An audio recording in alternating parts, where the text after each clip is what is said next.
Yeah, I see Wandering Disciple has this anime one ready. All right. I'm looking for all the anime emotes today after yesterday. Yesterday? Do you want to know the percentage of how much weeb music I listened to yesterday compared to everything else? Definitely not -1%. Definitely not -1%. Not Noel. You watched more than your fair share. I know. I enjoyed every one of them, and when I was there, I was calling out half of their titles. It didn't end after you left. It kept going. I'm so proud of all of them. All right, for people on my end that don't know, Morag had a 30. Did you make 30? 29 and a half. 29. I started an hour late, and it was supposed to go till midnight, so it was 29. Gotcha. Morag was on a ridiculous marathon yesterday to finish his St. Jude month of support. So it was. I'm proud of your community for raising that much money. Now, without further ado, let's stop talking about the kids and let's start being kids and watching some cinematics, shall we? Yeah, and I know that we have Nightly Night. Nightly It's a tongue twister all on its own. Yep, Nightly Night. Here we go. What? Work. Hit play. Oh, you hit play and it played on my side too. This is good. That's a ghost. It's dangerous. Deadly dungeons. We're starting out on a very high note here for games. I know. They're coming out this month. See, this is what happens when this is the month of E3. This right here. No, this is the highest of quality. No one wants to do the instant drop of their products during E3. They're like, no, get it out before all the other stuff. Get it out before all the other stuff. That was a trailer. That was a great one to start it from. So, yeah. Morag, how do you want your dangerous, deadly dungeons? I think I might recommend that to my niece and nephews. Legit, actually, that did look like a good game for kids. Yeah. Looks like on our end, the description is in a charming world full of adventure and mystery. That's not how you describe deadly dungeons. Embark on a thrilling adventure at Nightly Night. Solve puzzles, discover new areas, face unique enemies, fight powerful bosses. Can you survive the night? Play now. Releasing. This is only controller support? No keyboard and mouse. Oh, wow. That is a level of who's their community that they're who's their audience? Parents who bought controllers for their kids? Was this an Android game? I mean, it looks like it could have been. Yeah, I have no idea. It was a Kickstarter, maybe. No? Maybe? Was it? I do know this much. I want to know what chat's emotes are. I see basket fire. What were yours? I got blank face, what face, questioning concerns. All right. I see how we're starting here. Shall we keep going down the path? Let's keep moving it. Yeah, okay, the Kickstarter I found is for a pen and paper RPG, it seems. Nightly Night. Oh, okay. Well, this doesn't look pen and paper. The next game we'll be looking. By the way, just in case you wanna check out these dangerous, deadly dungeons in a charming world full of adventure and mystery. Oh yeah. You can check out Nightly Night, which releases on June 3rd. I'm bad. I haven't been posting links. There we go. That's right. Thank you. You got links for the night? Yeah, I'll get links for the night. Okay, got it. All right. The next game we'll be checking out is Platoon's Party. Did it work? There's a decapitated head on that. That's okay. Not on the couch, at least.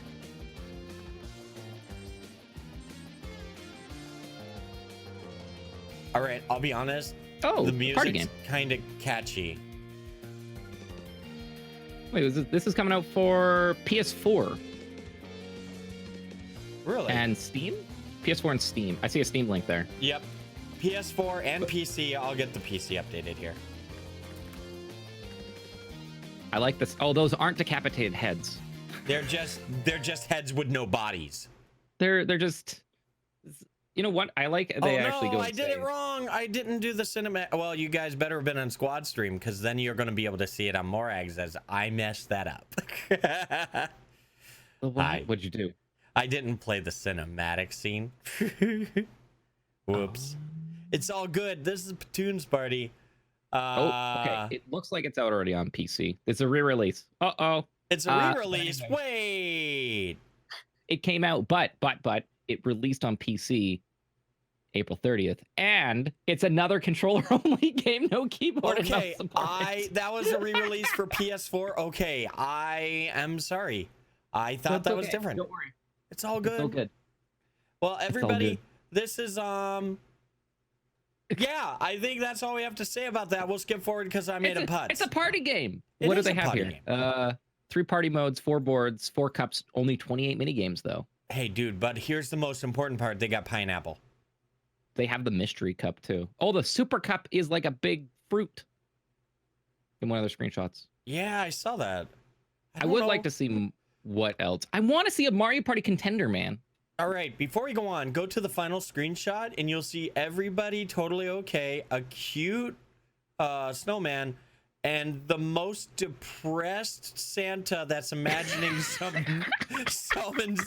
That is, wow. What is he doing or imagining he's doing with his hands like that? I can feel this could just be a meme in itself. This is what I'm gonna post for my when it comes closer to Christmas. This is my avatar. Yep, it's Christmas again. It's okay. So that's Patuna's Party. It is re-releasing onto PS4, but it did release on PC. I got a better way to categorize this. It's a staggered release. Oh, it's staggered release. It's a staggered release. There we go. That got the echo. Okay. All right. Go ahead and introduce the next one. We got Formoto by it's Studio. Is it from two? From you want to go from two to Formoto? It's okay. There's no O in there. There's no moto. Okay, so that's there's okay. no M. So we're gonna go for M2. For M2. For M2. God, that sounds so beautiful. I think you nailed it. From M2. Frodo. Nah, Fro M2. Here Fro we are. M2. Fro M2. In. This is gonna be PC and Switch.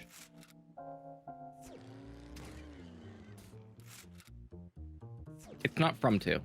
Guys, it's not from 2. No, it's not from 2. But we're okay, so now we are flying. On the fly. With friends. With friends. Fried. Wait, what'd they cross out in friends? The R. So fried. That guy just got chewed. Okay, I'm being honest. I would play this with you. This looks interesting.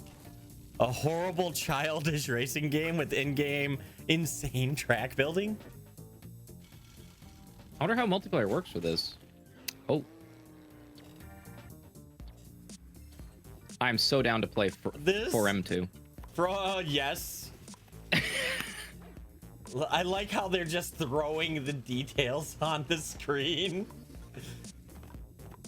Physics knows no bounds for this game.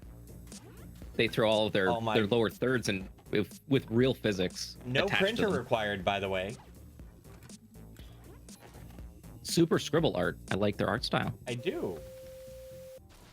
I like how they call super scribble art. Wait, it's in Discord. Look at the corner. That was. I definitely want to know more. I definitely want to know more. From M2 is a horrible childish sandbox racing game with in-game track building. Race the track in turn and modify it together when everyone fails. Repeat. This is not their first game. No, I guess not. Heads Up Games? Oh, No, maybe no, they no. maybe The they're publisher is Heads Up. I love what Heads Up does as a publisher. The developer is Did I Studio click publisher Ericsson. by mistake? Huh? Oh, I clicked publisher by mistake. Oh no, that's weird. Okay, so when you click on the the developer, it goes straight to the publisher page or the Oh, developer that's page. not helpful. Developer is also called Heads Up. So I guess they're Yeah. just kind of, it might be their first game, and I guess they're being possibly just doing it underneath of it. Heads So Up is I love what they release. They do. I watch them like some people watch Devolver Digital. yeah, no, they did the one game I really enjoyed for them was the Portal bridge construction game. I really enjoyed that. Recently I played Vambrace Cold Soul, which Heads Up also produced. So, what are the emotes we got out there, by the way? Lol, Lots of lols. thumbs up, devil, and I'm gonna call that we got a 2-piece of like slyness. That is, I don't know if I'd call that. Oh, that is that's a smolder. Schmolder. And Freshman's dropping the smolder Schmolder too. All right, here's what we'll do. The emotes, prep the emotes for when we drop the link so that we know what the emotes are for. That's what we'll do. They also did Texorcist. That is a freaking hard game. Yes. Heads up. Yeah. That game is difficult, man. Any final thoughts on Frodo Matato? I just realized I didn't do the Platoons party link. That's okay. Oh, no. You are resolving it now. That's resolved. Okay, I'm good. Now we're from 2. Drop your emotes if you want about from 2. And next game coming out on the 3DS from Atlas. One of the last games. You're right. It is one of the last 3DS games. I didn't even think about that. Coming to a close, man. A generation coming to a close. Yeah, so now people are going to not walk with their handheld devices. They're just going to walk with their handheld Switches. Yeah. It's funny when you say handheld Switch. I automatically think, because like when I heard the term Switch, when they were like, "Oh, it's Nintendo Switch," I automatically think to, like, as a kid, I learned what a Switch was in the terms of a bundle of sticks. Oh, really? That you hit people with. That was a Switch. Oh God. What type of childhood did you have? I forget what show it was that like they're like, go get me my Switch so I can smack you. I was like, what? What is that? What do you mean by that? You see, on the mean streets of Canada, only one child can walk down the street. Was it Community that did that? It was Community. Thank you. Okay. In the mean streets of Canada, without saying sorry once, he walks up, and as a person turns around and says, "Want a coffee, eh?" he took his Switch across their face, and the scratches went deep. And then he said, "I'm sorry," and then patched him up as fast as possible. Oh, God. This is the story of Morag, the apologetic vagrant. Yeah, I'm done. And the trailer time. Let's go. Trailer time. Excellent. The next game, produced and developed by Atlas for the 3DS, is Persona QU New Cinema Labyrinth. Q2 New Cinema Labyrinth finally coming to a US release. And buttons are hard.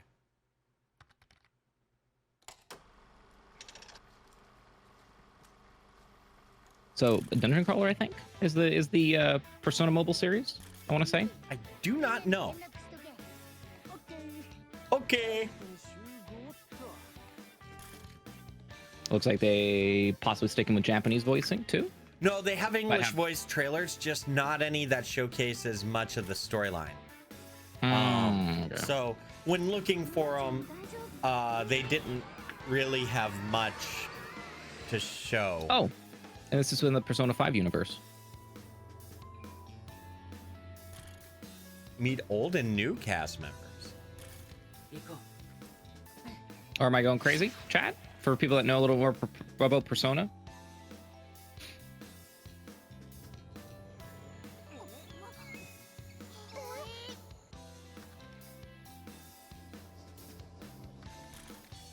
Well, I saw like Morgana for like the cat bus and like the underworld portion of Persona 5. 3, 4, and possible, or 4, 5, and possibly 3. Okay, so it's a big crossover. Ah, okay, that makes more sense. Thank you. Dungeon crawler with like a whole bunch of just different characters and whatnot. I do like how they had to approach the challenge of a simpler system with the combat where they have them fade in and out. That was really cool how they did it with the camera. Have you played a Persona game at all? No. I want to, but I can't justify the time and still do everything I need to, you know? Oh, that makes sense. So, yeah. Hi, freshman. So next. Wait, how did this sneak in here? We watched this last month too. Because if we want to skip it, we can. It got delayed from the end of June to the beginning or the end of May to the beginning of June. Okay, no, I'm down to watch it because I love this trailer. It's hilarious. I double checked. It was like May 26th or something before. Did you know that JonTron ended up making a trailer for this? Oh, really? As well, too. Yeah. They ended up helping them out. Like it's on the Squanch Games channel. I think I want to say it's on their YouTube channel. But yeah, and I watched it today because JonTron put out a new video today. But and he's like, go watch this trailer. But anyway, yeah, let's we'll watch hit this that again. one next. Oh, we'll hit that one next. Let's keep talking about Persona Q2. Yes, no, Persona Q2. What are the emotes for that? Yeah, emotes. Actually, hold on. Let's just do the link right now, and then they can respond with their emotes. That way, we don't wait till the link. Already threw the link in. All right. You did? No. Okay, you did. You're right. What are the emotes? PogChamp from Freshman. Not on Switch. Rip. Oh. Anime. How about Morag's chat? Any emotes about that? Weeb, Tentacle, Ditto, and Anime. All right, we got that. And of course, your lovely face down there. To W. Like it goes to W. It's the it goes emote. Anything could end up happening from that. So the Persona users have been trapped within a movie world. That's basically they're stuck in a theater. I can't get past the age gate screen. You can't get past the what? The age gate screen for Persona Q2. Okay, it's not letting me hit submit. Oh no. Well, this is why you're on Squad Stream, in case age gates kill you. I think it's a lot of cute things. People doing what they can in the actual theater. Looking at the map, the theater is made in the most convoluted engineering way possible, so it's a good JRPG. And it's specifically, they specifically call out the P3P heroine, the P3 hero, the P4 hero, and the P5 hero. So they flat out pull them all in. That's awesome. Overall though, available June 4th. Let's see. You did month, day, year. It was backwards, Mark. No, yeah, just put 1/1/1995 in. Still a no-go. Hold on. Well, that means that you could have done both. Yeah, I know. It shouldn't matter what. You read a meme comment. I get it. I'm good. It's fine. I tried 2 digits. Oh, let me just put 1 1s in it for everything. Did it work? Invalid date. I purposely put in a wrong one there. Nope, no go. Even disabled. Actually, okay, let's try. I'm gonna disable everything. Let's see. Was it Privacy Badger that killed it? I bet it was. No, it's still a no-go. I still can't even do it. Disabled all my stuff. No-go. Okay, moving on to the next. You know what? Fine. Persona doesn't like Canada. Therefore, Persona doesn't like Canada. Persona doesn't like Canada. That's fine. That's the final call. Everybody, if you want to check it out again, June 4th on your favorite 3DS for an English release. The next one we're going to be looking at, we should probably put a warning. Parental warning, verbal warning, and just creepy warning. Yeah. It's what the hell am I watching warning? This is you're going to hear swear words right off the bat. Just bottom line. if you are offended by swear words, what are you doing on Twitch? Well, whoa, there's family-friendly streams. We just didn't tag them friendly. Yeah, we are totally flagged as mature. So Mm-hmm. this next is Trover Saves the Universe from the creators of Rick and Morty. Button. Peggy 16. Fuck this bullshit. Back to you in the studio, Chuck. Literally right You, at the I don't get-go. give a shit. Ahem. Sorry about that, folks. Clearly, lots of outrage over these dogs. Yes, outrage. And you're keeping the kids because you don't respect me. You push me, and you push me. I love. Why do you even have that part on the trailer?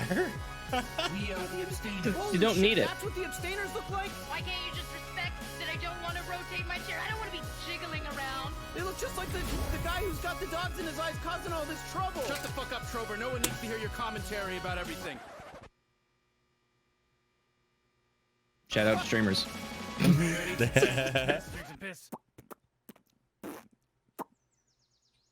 All right, and that's how we do it. Let's go. You must find the crystal of Ithacles. Partner, we gotta find the crystal of Ithacles. I have the crystal of Ithacles right here. Fuck you. Fuck you, you son of a bitch. You stupid piece of shit. Oh, fucking crazy. Oh, fucking crazy. And anytime I hear, Boss, I'm the one who pays your bill. oh, wait, So I need you to shut the fuck up and do what the fuck I tell you to do. I just. anytime I hear stupid piece of shit, I automatically think of You Pick Games, Drew, because his sub call is "You stupid piece of shit, I got your money." So, yeah, the gist on that one, it was supposed to release at the end of May,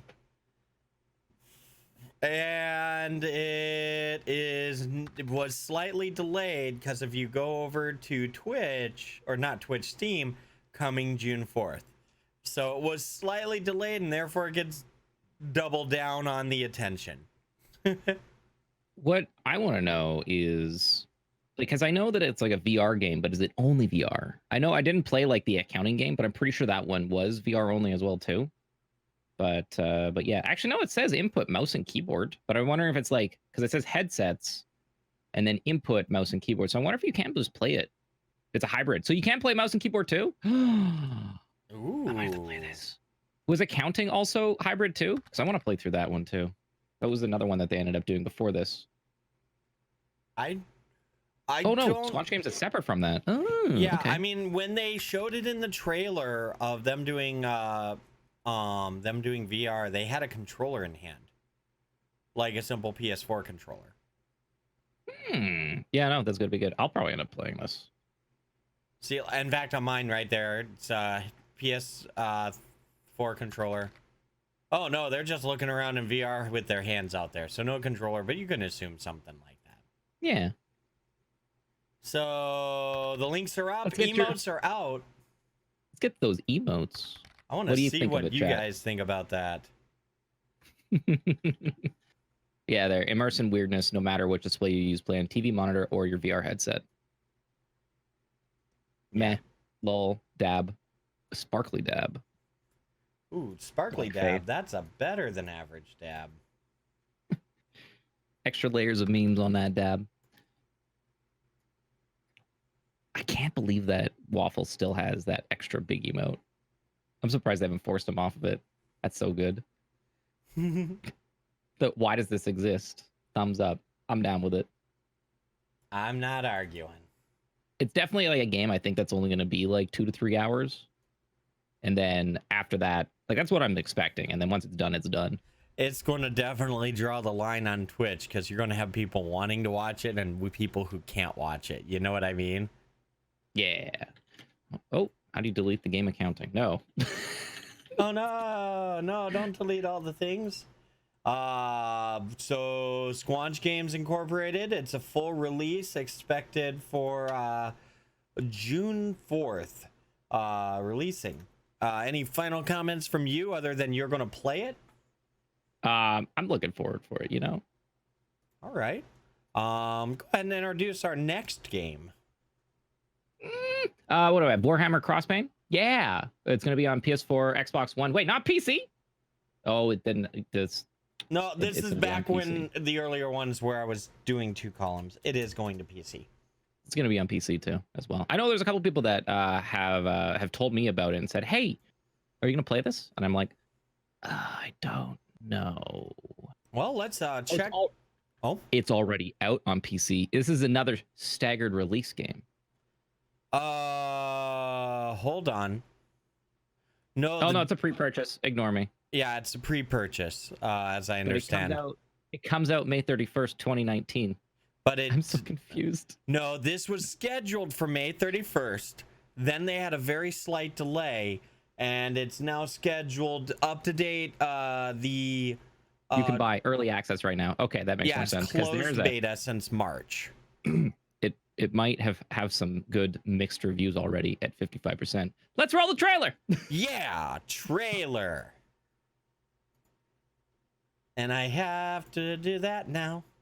Come on, work. Work. There. It's working. So like action RPG.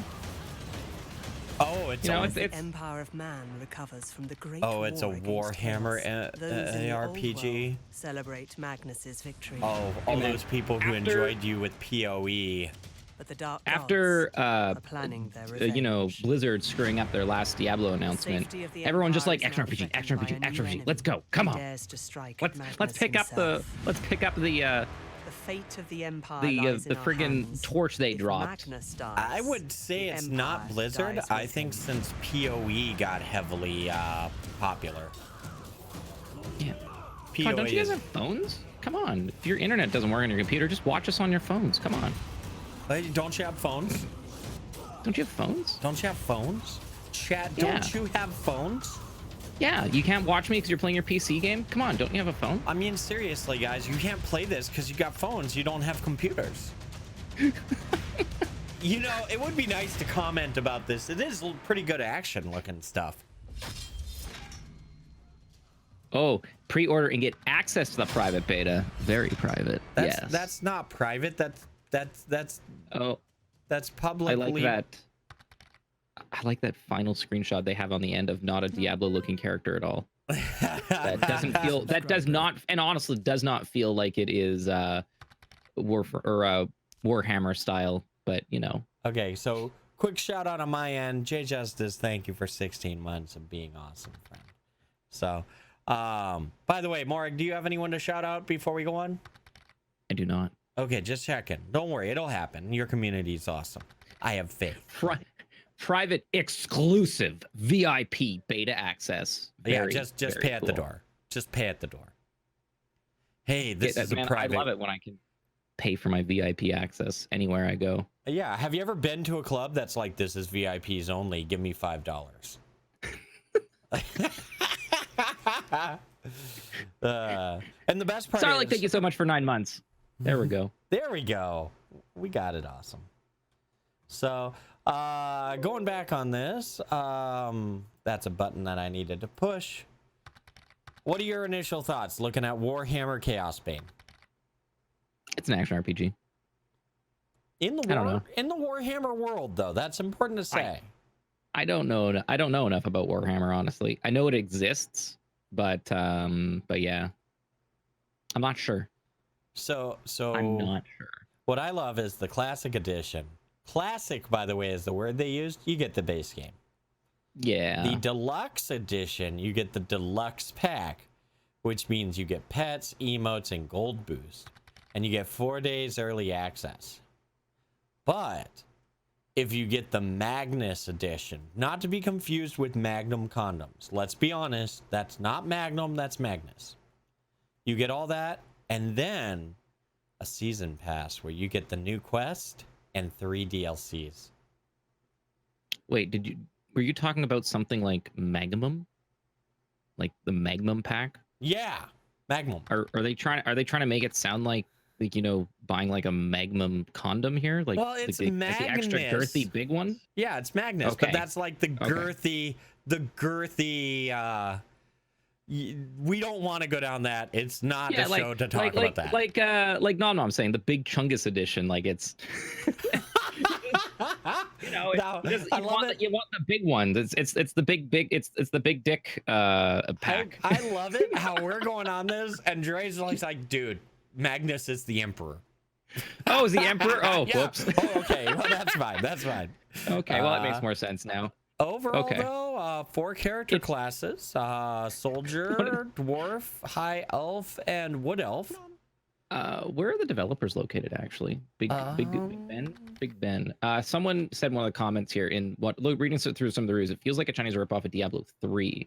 So I'm looking here. Big Ben game developer. What have they also done here? Big Ben Interactive. They've done stuff since. Holy shit, they've been old. They've been doing stuff since N64 days. Big Ben is the publisher, I believe. Oh, that's publisher. Whoops. Yep. Echo Software, known for a lot of sports games. How to Survive 2. PS2 is what they've been doing since. Holy crap. Yeah, they've got How to Survive, Haunted Mine. You know what?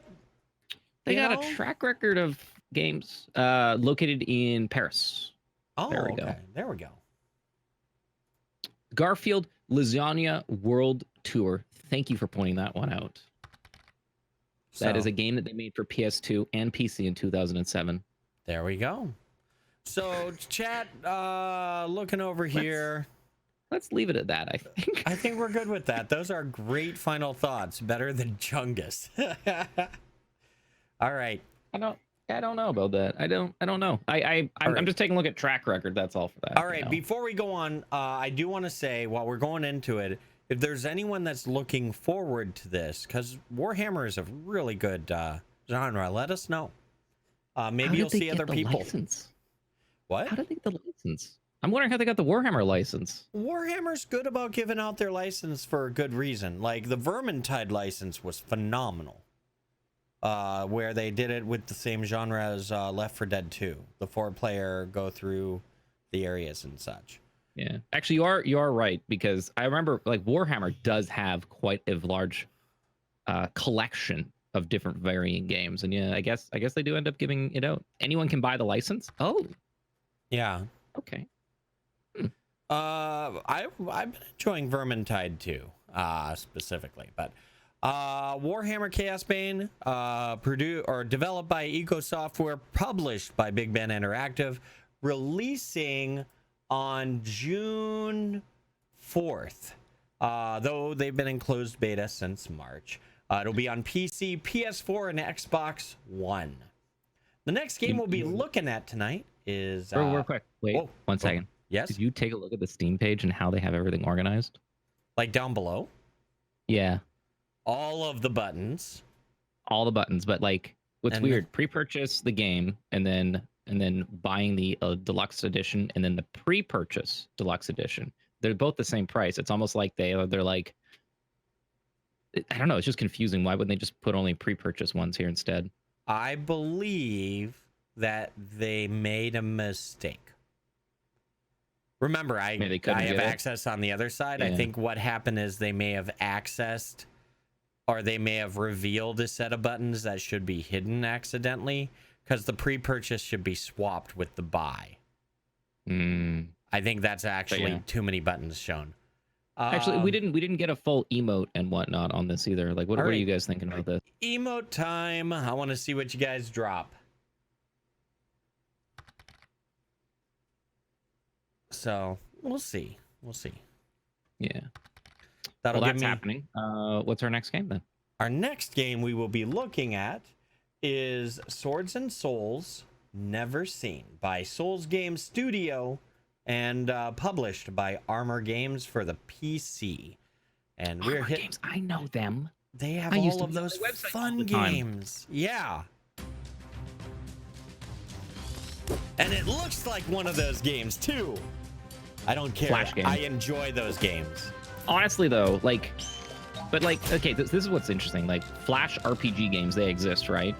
But but I think the big difference here is like this actually looks like a really good hybrid of like new aged indie art style with what Flash was back then. All I've got to say is anyone who has made fun of Armor Games and Armor Game websites can only do so because they put too many hours into Armor Game websites. That looks like a fun game to me. I'd play that. I'd play that. It probably has like a pretty simple gameplay loop, but I can see care that it's gone into that. I'm gonna just be blunt. I don't care how simple the gameplay loop. The reason they do so well is they know how to make games fun. So chat. I can imagine. Wait, is this on mobile too? Is this going to mobile? It looks like it would be made for mobile. I think this is going mobile. I think it will. I don't see anything saying it will be though. I'm dropping the links just so you know. Okay. So chat, it's your time to drop emotes about this trailer. What were your thoughts? Freshman says Kingdom Rush is still on one of my favorite series. Hell yeah. I'm not going to argue with that. Legit. So Swords and Souls, it says on the site while we're waiting. It's a unique RPG where leveling up takes skill. I made fun of that line. Train your hero, upgrade as you please, battle across never seen lands. After a shipwreck leaves you stranded with an eccentric locals and a dangerous witch. Real quick, where'd you get the release date for this one? Heavy searching. Okay. A lot of these involve every one of these games I did a lot of searching over 3 or 4 different locations.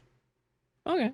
So the estimated release date on this one per research is 6/17/2019. I believe it was from a release date on a PR press release on a German website, I think is where this one came from in particular. Okay. Talking about a US and otherwise release. Well, looking forward to it. Yeah. Let me tell you, Morag, since we're on that subject of research, I am using skills I haven't used since I was an editor for researching StarCraft back in the day. Because K-Drag used to look all over Korean news, and I'd look on the other news, and you just learn a lot of ways how to figure out how to look for stuff. Just finding all that, like the deep diving. Yeah, like one of my favorite things is later on, spoiler alert, because it's already all over Twitter, Cadence of Hyrule. Yeah. Did you hear how they got the release date out? Nintendo shop leaking. Oh, really? Well, that's one way. Another way is on the trailer where it's hosted on the website has an actual HTML tag called release date. Is that what it was? Woo! No, someone had it was actually supposed to be out last month, and then the date had changed. Yep, May 30th, the same spot changed where it's now, you'll find out later in the show. Yeah. So back to this, Swords and Souls, never seen. They had some pretty interesting mechanics that they showed you, such as like clicking and like action-based combat and dodging, it looks. What are your thoughts? Yeah. Well, my final thoughts. Yeah, the final thoughts. Good. It's nice to see evolution. Would you stream or play? Yeah, I'd play that. You'd play, but maybe not stream? I'd stream that. I might only do it for like an hour or so. It just depends, like if like loop and whatnot. That's all. I look for interesting gameplay loops. That's all. Gotcha. Well, speaking of interesting, what's our next game, Morag? Cooking. Simulator. That is all. All right. Next game, Cooking Simulator. Cooking Simulator. Where we can become a chef. And you too can. And then you never have to go to the store and like to a restaurant. You can make all your own, and then you can charge people lots of money for all your food you make. Just like after you play my summer car vacation game, you know how to build a vehicle. This is the exact same thing, except cooking. This, by the way, this proves why American college costs so much. You can just learn it from a game.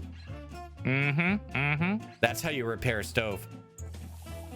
That you get to scrub and you get to, yeah. Oh man, this feels like the visceral cleanup game. Oh hey, disgruntled employee simulator too. Nice, a potato just set it on fire. Okay. Oh god. Oh god. Yeah. Yes! No, disgruntled employee simulator. I'm down for this game. This right here is going to be a stream game. That's a stream game. That right But there I is a feel stream it's gonna game. be like it's gonna be a one stream game. Oh my. Let's see some emotes for that. Let's see some emotes. Okay. What would you think, Chad? I want to see these emotes. Everything is on fire according to Falcon Slayer. First game by this developer as well. I'll be honest, that looks good. Being published by the guys that did House Flipper, which I know a bunch of people that love House Flipper. Nice. I still see that game get played a lot. Holy, lots of simulator games. Farm Manager, Build and Demolish, 2018. Ultimate Fishing Simulator, Thief Simulator, Professional Fishing, and then we have U-Boat. It's a simulator for a submarine from World War II era. So They're all about the simulators, so you know that they're going to publish some good stuff. They're the same people that did Car Mechanic Simulator. Okay. Okay, that said, It's going to be excellent. it's going to be excellent. On the other trailer that's going, they're doing weird stuff like setting boxes on fire and cooking on them or throwing knives at a dartboard, stuff like that. That's interesting. Saffron God wants to know, is there VR support? Not that I'm seeing. Cooking Simulator, all I have in the notes is that it's releasing on PC. I do not see any VR tags on this. No, and partial controller support. Okay, good to know. I love how their one GIF is just like nice like chopping of all of these vegetables. It's really nice. It's nice that they're putting that extra effort into showing the finer details of how you cut vegetables, and then you end up having them like blowing up a nice extinguisher in the friggin' microwave. It's beautiful. Oh yeah, I see Bum Simulator. Also check out games from our friends. Bum Simulator. What? Okay, so Oh my goodness, this trailer. What is this? you're looking at Bum Simulator? I'm looking at Bum Simulator. Oh my. Well, I guess that's gonna be a game on the list for later because it's coming soon. So plan on this later, words chat. I'm just gonna put that in our notes for later, Jack. That's definitely going to be on there. When I see it, I'm going to be like, it has finally come. The chosen one. It is risen. All right. It is risen. All right. Next. So I'm going to introduce it. Next is one of the few on the list that is a re-release, but for good reason. Coming from console exclusive to the PC. I'll just let the trailer speak for itself and we'll talk about it afterwards. Would you agree? Would you agree? Listen to the music. Just listen to the music. Oh, yeah. So good.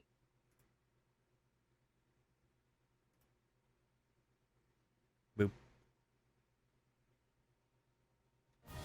This is a very long staggered release. Yes. A world of knowledge awaits.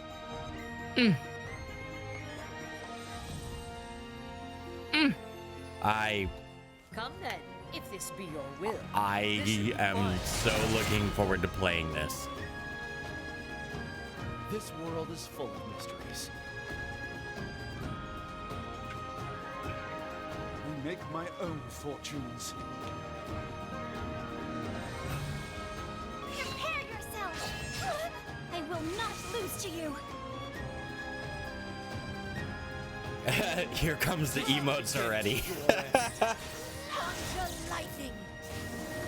Did you see the subtext for these? A review from the Nintendo Switch game.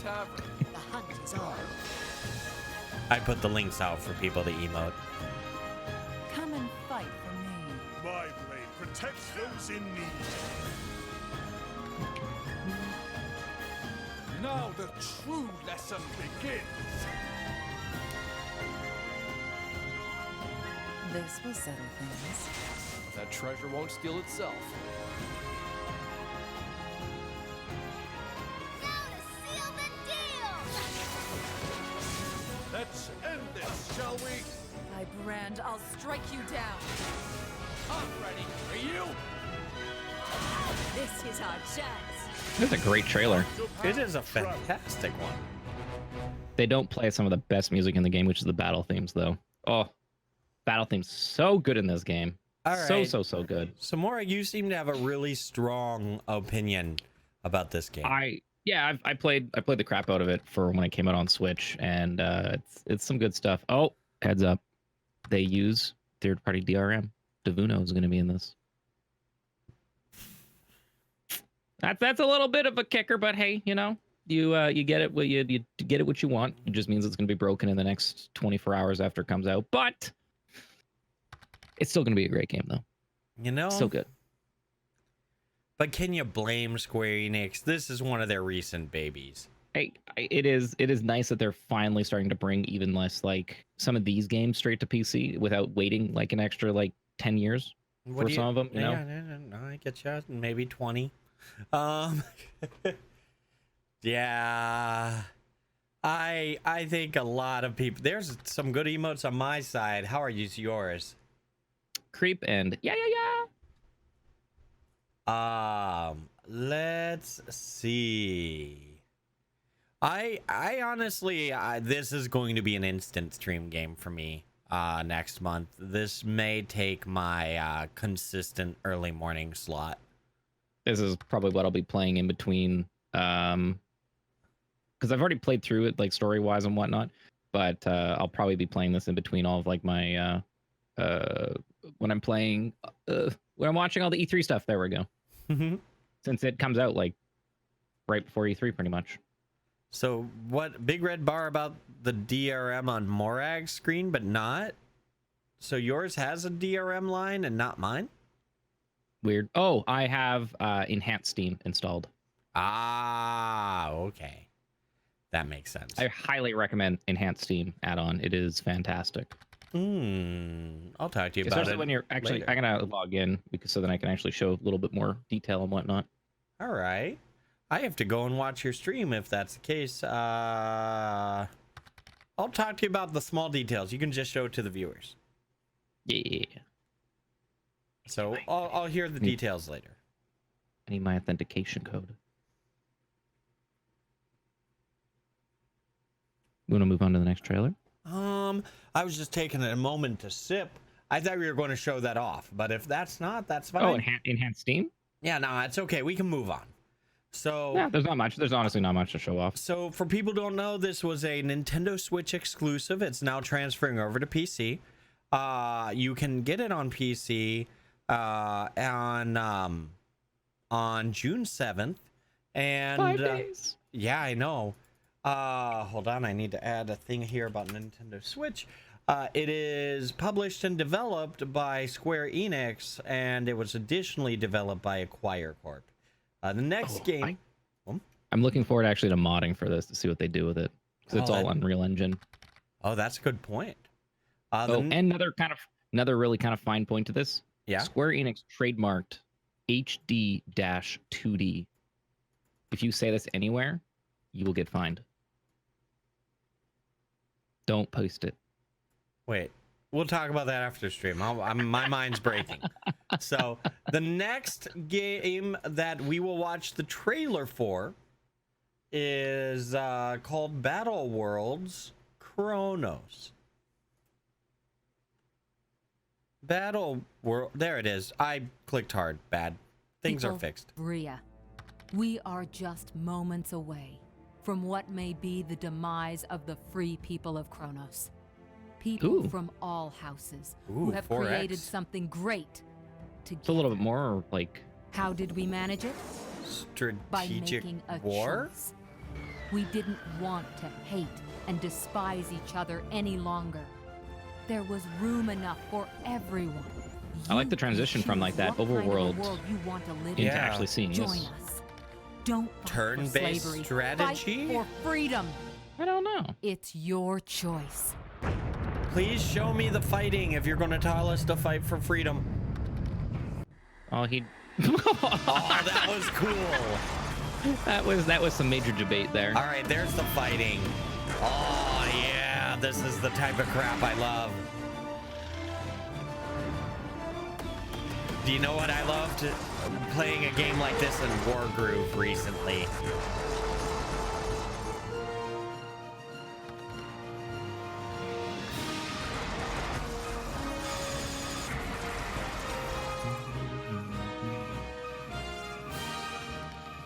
Interesting. So wait, that says now out. This is another staggered release for the Switch, I guess? What? Okay, I want to point out so many of these said unknown earlier. This is a 2013 game. I think this was one of the unknowns. Well, now we know. It's okay. Chat, we ended up just as a heads up. When we went through it, we didn't like I came in and I'm like, hey, can we separate these into categories? And it was a lot was already done. Don't worry. And then we went through. So don't worry. There's a little hiccups. Don't worry. We'll know for next month when stuff is that's coming out for Switch. It's coming out for Switch. Don't worry about it. Yeah, then to be honest, this is as a re-release for Switch, this looks like a good game. You know what I mean? Yeah, no, I definitely like it because it has like the Advance Wars feel where you can just pick up and pick up and play. Yeah. Play. 20 to 40 hour campaign, really bad AI. Okay. Those are but the person still recommended it. Oh, that's cool. And Kragos, thank you for 34 months, you glorious friend. I hope you're doing well these days. So, yeah. I mean, look at it this way. Every re-release that we've seen tonight has had people being like, oh, that looks interesting. I haven't seen that before. Please lie to me and make that true.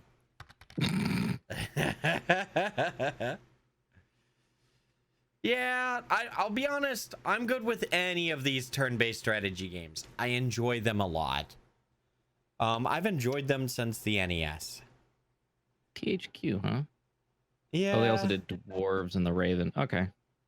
THQ did a lot. Oh, sorry. King Art is the developer, publisher, and then THQ helped them somewhere else, it seems. Not sure where, though. Gotcha. But anyway. So. Oh, anime. Are you ready? Morag? I'm ready for some more anime. Morag, I'm ready for this. Go ahead. You can introduce. Dragon Star Vamir. Literally the most anime title I think you could get. From Idea Factory. Yeah. Let's get the plot going. Let's get Where's the the plot? Where is it? Oh, hold on. Okay. We're going to have a plot no, counter. It's compile heart. There was another game I looked at that was compile counter as well too. Hey, that's sick looking. I like big monsters. Okay. One plot. Oh my goodness. I saw them trying to play some Quidditch that's there. Some bum. That's I'm gonna say that's a partial plot. It was partially covered. So that's about 3.5 plots. Wait. Is this Witches and Wizards the game? That's awesome. Is this anime Harry Potter RPG? I'm cool with that. Using swords instead of brooms. Honestly, when they showed like that first scene where they had the different parts of the monster that you could attack like high, mid, or low, and then now it makes more sense with them being that they can choose what level of ground they're on. I so far I'd play this. I want to know. I want to know how they're gonna end up doing that in the long run. You know, honestly, I'm not gonna lie. The plot's not too bad on this. No, it's not. A plot. They don't even do like color shading or light shading on the plot. No, they don't. That was only a 4.5 plot. It was only a 4.5 plot. This is coming up for PS4. It's an exclusive. Ooh. So as a whole, let's check out the characters. Let's check out the plot. Okay. Honestly, wow, that's a lot of characters. Oh, I thought you were gonna say that's a lot of plot. Acceptable. Oh, okay. Character number 3 has all the plot. More plot? Oh, there's some big acceptable plot. No, that's not bad. It's tasteful. It's Okay. super tasteful compared to whatchamacallit, most Idea Factory games. I want to point out the Pope-looking character has plot ears. I'll be honest, for Idea Factory, this is like 1/3 the plot I expected. No, Damn, I'm down to play this. respectable. Well, that means I can play it and not have to worry about my kids walking in. No, the wife. You got to worry about the wife. No, the wife just gets ideas. No, Perfect. Through their gallery, it looks like there's pretty cool stuff.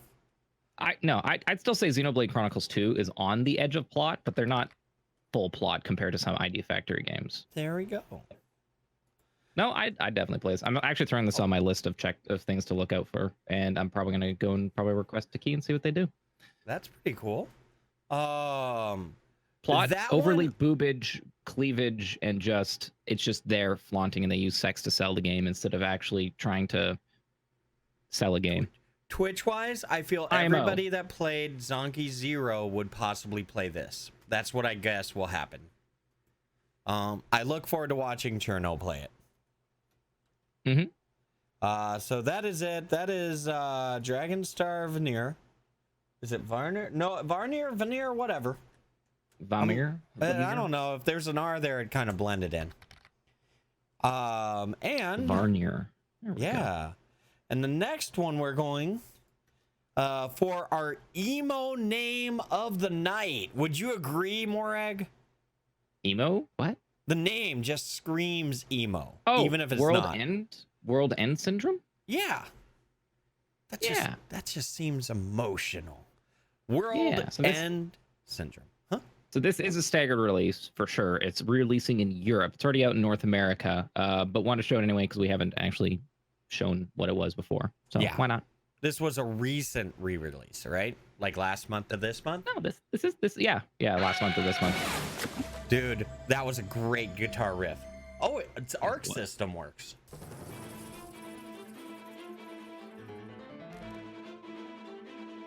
Oh, this just screams Japanese. Oh.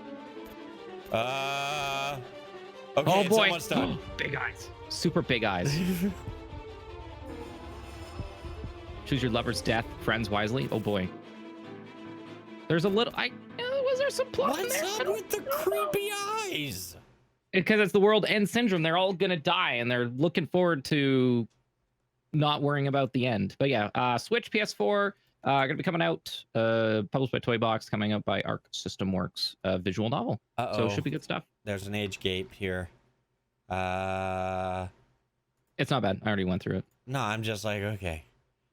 So it's it's a visual novel. Just to clarify. Experience an unforgettable summer when you move to a new seaside town and meet 5 mysterious girls. I wish this world would end. Then you move from the big city to your uncle's mansion in the seaside town called Mahate. Wait, did we show this last month? I think we did, and the potential. No, I think this was the Q2 potentials. This was in the potential futures. But, yeah, it is an M-rated game for blood, violence, sexual themes, and violence. But yeah, if you played like 999, I have a feeling the story's going to probably follow along in that way. Lots of plot twists. All right. I would agree with you on that, Saffron God. We can move on then. By the way, for people following along at home, we are like at least 10. We're coming up on halfway. Are we halfway? No. Coming up on halfway. Remember, it's only 57. We're at we're like a third in. Just no, over you're looking at the numbers on the left. We've only gone through like 10. Oh, shoot. Okay, let's keep moving on then. Yeah, no, I mean, we're going pretty fast tonight. Chat, do you think we're going fast enough? Well, you guys give your opinions. We're going to Chuk and Sosig walk the plank. Walking. Let's walk. Come on, please work. Okay. He's so happy. Is the recording low quality for you too? Doesn't look low quality for me. Maybe my auto didn't kick in nicely. Oh yeah, it didn't. Okay, there we go. Haven't ever really got this fun to game night. Oh God, they're doing role-playing games. It's a role-playing game simulator. I don't know what the. It looks like it's just a point. Jack, your next RPG game needs to be like that. It's just you only give your players 4 buttons and a gauge. Gotcha. Can you imagine doing tabletop like that only? You don't know tabletop. Like how you do it digitally. We'll make it super easy for you. No, fair enough. Yeah. Whoops! Wrong button. Wrong button. I didn't want to do that. Okay, we're good. So wait, what is this? What is this game? Point and click adventure of cuteness. Yeah, point and click with friends. I don't know if we need to dive into this one fully, but what do you find about it? They get creative with role-playing as pirates, and you hunt for the fabled treasure. So it looks like you play the game of playing a role-play game, and then you actually participate in the RPG itself. So yeah, it's a cute little story. I think it should be good. Not much more to say about that, I think. No, not really. Next game, Morag, if you want to introduce it. Oh, it's another Armored game, by the way, for that one. Oh, that is from Armor Games. Well, published by Armor Games, but the publisher is going straight to Armor Games. So again, I think Armor Games is making a push for games, it seems. This is going to be a good month for them. Nice. Next game, Golden Treasure, the Great Green. And the previous game was June 17th, I think? Yeah. Yes. We're making our way downtown through all of these releases.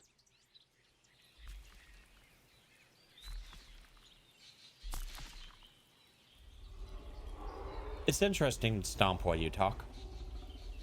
I do that every time I get out of my bed. Must stomp. Get stomp. Ooh, Cereal. That's pretty. Wait, is this the dragon simulator? Is this the fabled dragon simulator finally coming out? With scientifically proven wow, it's way to anyone that knows the reference. This seems like one of those puzzle chat games. Yeah, it's essentially puzzle chat. Interesting. Oh, nice mini games. All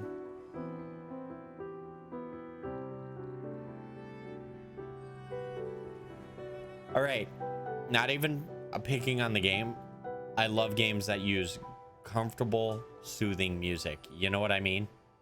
Mm-hmm.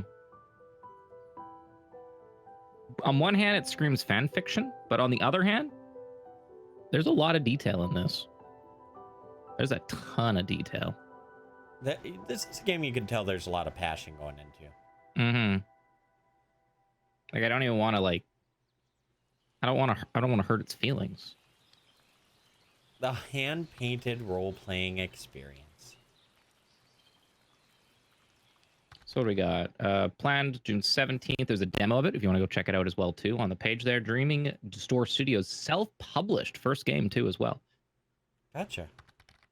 Self-published. That's really cool. Use the comforting, soothing music to hide a jump scare.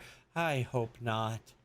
Over 100 painted scenes, 3 massive open world areas to explore. I'd take that with a grain of salt.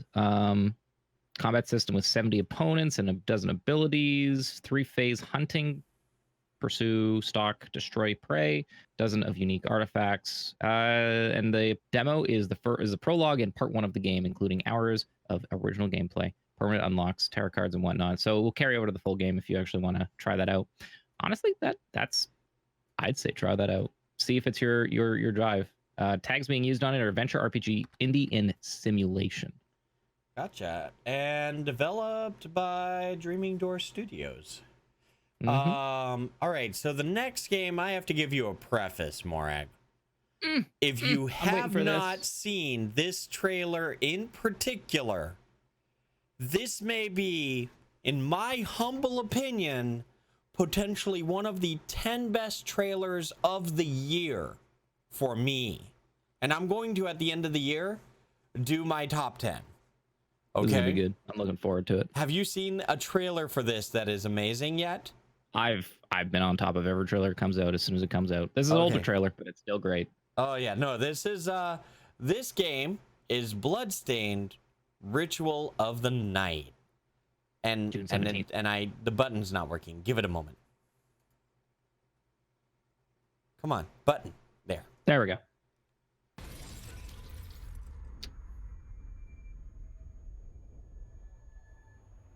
Oh, Switch is a staggered release for the 25th. It's coming out everywhere else on the 18th.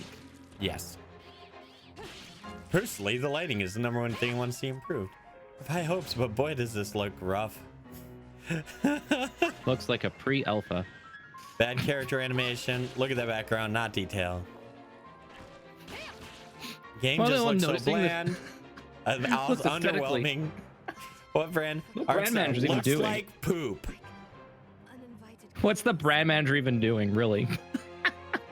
Yeah, this is June. This is coming out this month, chat. He is sitting down and drinking wine. I'll prove them wrong. I love how it starts saying poop. That, man, the lighting is fantastic on that now. So I do want to say the reason I think this is amazing is if people didn't care about this game, showing just the effort put to change it is enough. That's what a trailer is able to tell as a story. Mm-hmm. Oh man, that water effect on the overall world. Mm-hmm. I just like that. I'll prove them wrong. That's still stuck in my head. No, I really enjoy the new aesthetic that they put to this. The best part's the little animated GIF at the end. Oh, my fan fiction comment for earlier. My definition when I say fan fiction, I'm meaning it's a work of passion that doesn't have like a ton of technical detail to it. So it's just kind of it feels like it's just blapped out there. Not to like hurt the technical detail side of some fan fiction, because there are some stuff that are very highly just put up there and people do it purely for fashion. That's my definition of when I say it looks fan fiction.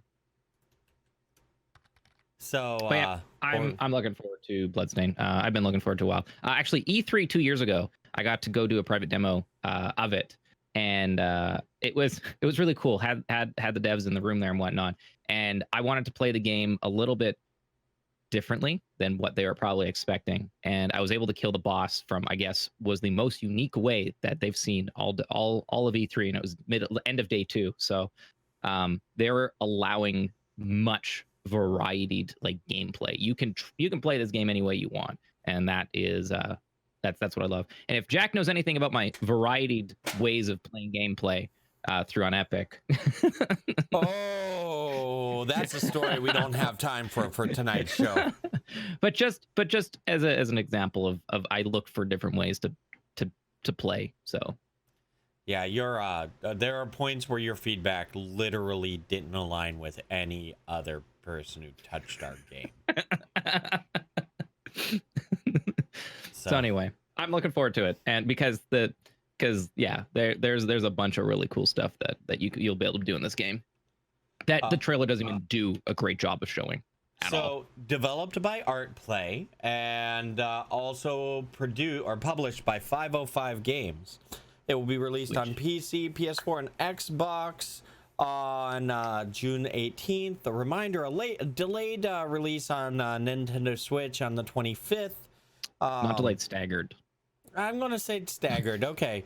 I say delayed because I understand why it's late on the Switch. It's because of the nature of their progress. It takes more time to review. It's not late. It's staggered. There's no negativity here. But they are all submitted at the same time. That's important to note.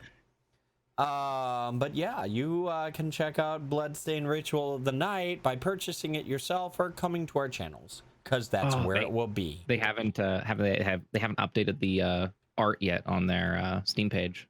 Not yet. Yeah, it's okay. That'll happen. Usually around release. All right, and this is where we will go here. The next game we'll be checking out tonight is Mini Mech Mayhem. PS4 VR exclusive. Nice. I like how they do their VR transition at the beginning of them. Mm-hmm. Okay. I read that as not Chancer. Oh no! Player 2, Cancer. What? Interceptor. VR board games. Is that what I'm seeing?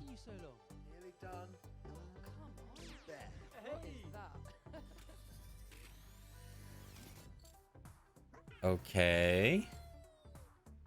I'm feeling like the Nintendo cutesy level here. Do you know what this feels? Like people who are trying to imitate Nintendo cutesy level, like Rayman.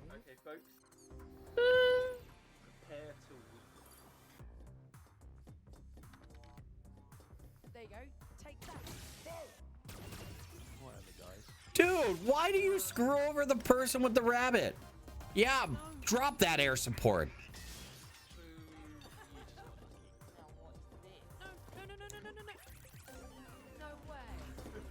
No way. It's the classic. Oh my god, this video is full of like the classic E3 like live presentation forced lines.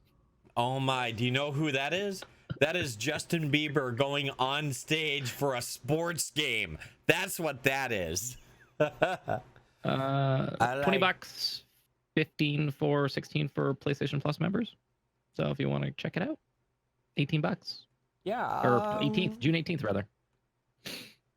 The I'm acting lol. By the way, PlayStation VR and PlayStation Camera are required, answering your answer, Selma friend. So, yes, it does look like that is a requirement. Okay, Morag, go ahead and introduce the next one, because this one, actually, hold on. I can't get enough. Sorry, before we I can't get enough. 1 second. Of simulator games. Previous game, Future Lab. It's for the PSVR, release on June 18th. Did you say that and I miss it? Mm-hmm. Okay, I'm a putz. Please continue. Go ahead. I like vacation games. I want to know more about or simulator games, but I want to know about simulating a vacation when I'm stuck at home, when I can't actually pay to go vacationing. So I have my stay home vacation. So I want to know more about this game.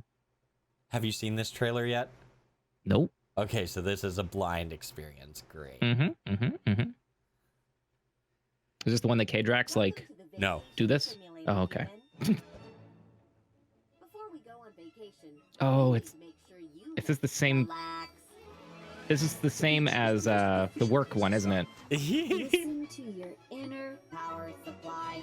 Channel Maybe I have seen this trailer. I'd like to think we made a happy little memory here. The odds of not drowning are extremely pretty good. Watch out! Hey! Whoa, whoa, whoa. What would corporate think if they saw this inefficiency? I'll take it from here. Ooh. Efficiency bot. The Bureau of Simulations requires metrics. I figured out a way to measure vacation.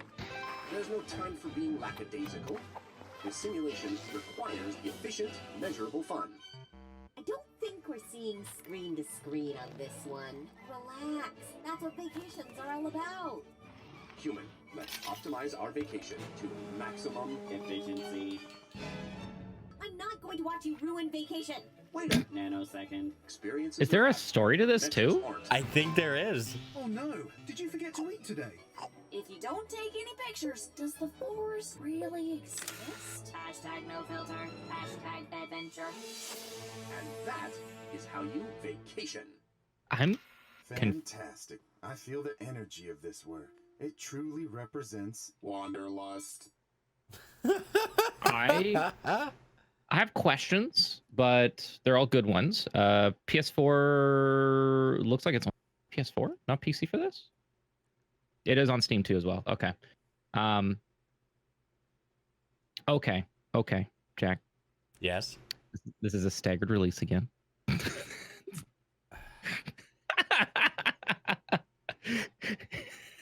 Okay, so next month. It was out in April 9th. I'm gonna. Don't worry. I won't have a 30-hour stream before. I'll be able to help out this time. Yeah, next time we just need to double check. Yeah. But that said, I put a lot of time into this. No, I like this new spreadsheet though. This should be real good.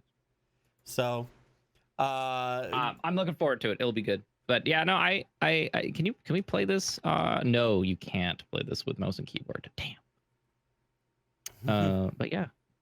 But no, yeah, PS4. It's coming out on PS4. Next. All right. Oh, this one. Yeah, go ahead and introduce it, my friend. There's no introducing needed. Just hit play. It's going to be amazing. We already know it's going to be amazing. Finally, I'm almost out of this crypt. But it finally got a release this date. Isn't the world I remember. At least this guy is familiar. And that pulsing rhythm. Oh? Wait. I think I was called here for a purpose. It looks like I've got work to do. And this time, I have help. Morag, every time I watch this, I literally tear up. It's so good. It's when the melody kicks in, you know? Whoa, how dare you say this is a hopping simulator? How dare you say it's a hopping simulator? It's Necrodancer, except Zelda. Come on, with an actual real gameplay. Okay. Like, I mean, real, not gameplay. It always had real gameplay. On my end, I gotta ask, Dre, did you not see that trailer again? Because I think you literally had the first time seeing it experience, if that's what you typed. It's oh wait, Sir Squeaky's never seen that too? Yeah, no, this is taking this is Nintendo approaching Crypt and Necrodevs and saying, hey, we want to do Zelda with your game. And they were going to do just a basic DLC. But actually, no, it was devs saying, can we do DLC? And then Nintendo's like, no, let's do a full game. So, Brace Yourself Games are the developer, published by Nintendo, and exclusive for the Nintendo Switch. And while it is not officially said, there is a lot of a lot of really well-researched information that suggests it's releasing on June 20th. So that is Cadence of Hyrule. It is Crypt of the Necrodancer in Legend of Zelda. So I love how they actually went with the art style too. Like, it's a refined version of what they did with some of the GBA and 3DS games. And they nailed like their art style even more with like the first Switch. I'm very much looking forward. So yeah, that one that will take over Twitch. These are going to be one and done type of games. I don't see people, unless there is going to be other internal game modes into it. You'll play it and then you'll stop. You're done. So I'm okay with one and dones. There was details released afterwards and more recently in trailers, showcasing the fact that they have multiplayer on the Switch as part of the deal, things like that. These were features in the original Crypt of the Necrodancer, but not heavily looked into because the tech, it's not online really.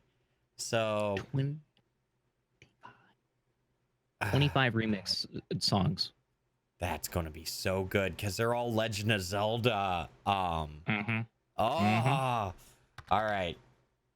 So, anyway, June 20th, go ahead and check that out. Full release on Nintendo Switch. The next game is called Muse Dash. PC, Switch, and mobile. It'll be out on mobile on the 15th, Switch on the 20th, PC just June. Gotcha. There is nothing wrong with waifu dancing or rhythm games. You know what I mean?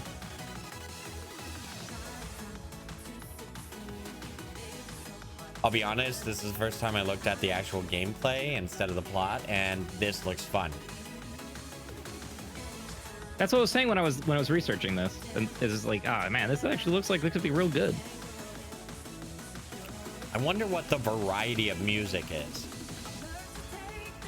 Have you played any like mobile rhythm-based games recently at all? Not recently, but it's a good mix. I can give you a couple good ones if you're just willing to just. I play them whenever I see them come out on Steam. There's been a few that we both played that we had good things to say about. Comment. Oh shit, this looks like straight guilty pleasure material, and I love it. LiDAR, well said. Oh, there's bosses. There's bosses there too, it looked like.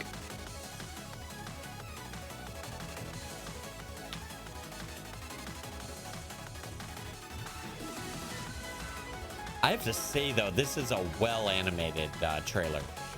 This is like I say out of all the trailers we've watched so far, the what is it? The motion design of it is just right up there. Like divine design, whatever. Why can't I think of it? A professional motion designer. I think that's what it is. But Do we have many things to say about that one? Not really, or anything? Puro Games looks like they're published by an XD network thing, which is a lot of other anime stuff.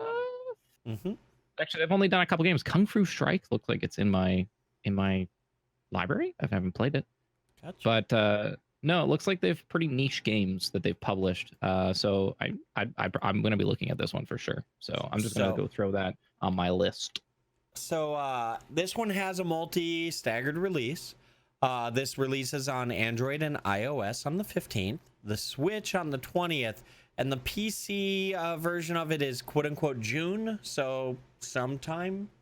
Yeah, they might not just have updated their Steam page, so we'll see what happens. From what I read in one of them is that just they want to make sure that it's polished correctly for the small little things on that, so they'll announce it when they know it's ready. But that's pretty much what we got for that one. Our next one wait. Go to the publishers for them on Steam. I have to sidetrack here a little bit. No, we'll sidetrack that and I'll bring it up. Go look at Juicy Realm. Okay, let's go to. Oh shit, they're from the same publishers. Go of to Icy. 46. Sorry, go to 46 no. seconds. Okay, so Juicy Realm. This is just a side thing. Did you played Icy, right? I want to say no. Oh my god, Moray, we'll talk about that one later. Yeah, but anyway, one of the characters looks just like Casper. Wait, what? 40 what seconds? Oh my god! Seconds, Juicy Realm. Is that animated Casper? I'm gonna go send them this real quick. No, we need to get an animated GIF of this. Hold on. That's amazing. Who gave Casper a gun is a great comment. All right, no, Icy, ICEY. Put that on your list of things that I recommend you play and be surprised at. I had other people saying that Icy was like in chat. There was like, hey, go play that. That is it's one of those experiences I don't want to describe to you. It is a unique experience, and I say that about so few games, Morag. So Icy. Yes, ICEY. That legit is unique. Combat. Yeah, no, just the combat. Just don't look at any trailer. Don't go further. Yeah, no, I'm done. I already put it on my list. Good. Just put that as unique experience. It's one of the few. Done. That is top 3 games of 2016, whatever it was. Okay. The next game, chat. If I said Crash Bandicoot, are you yay, nay, good, bad? I want to hear your thoughts right now. It's Crash. Crash Team Racing Nitro Fueled. Meh. I'm definitely a solid meh.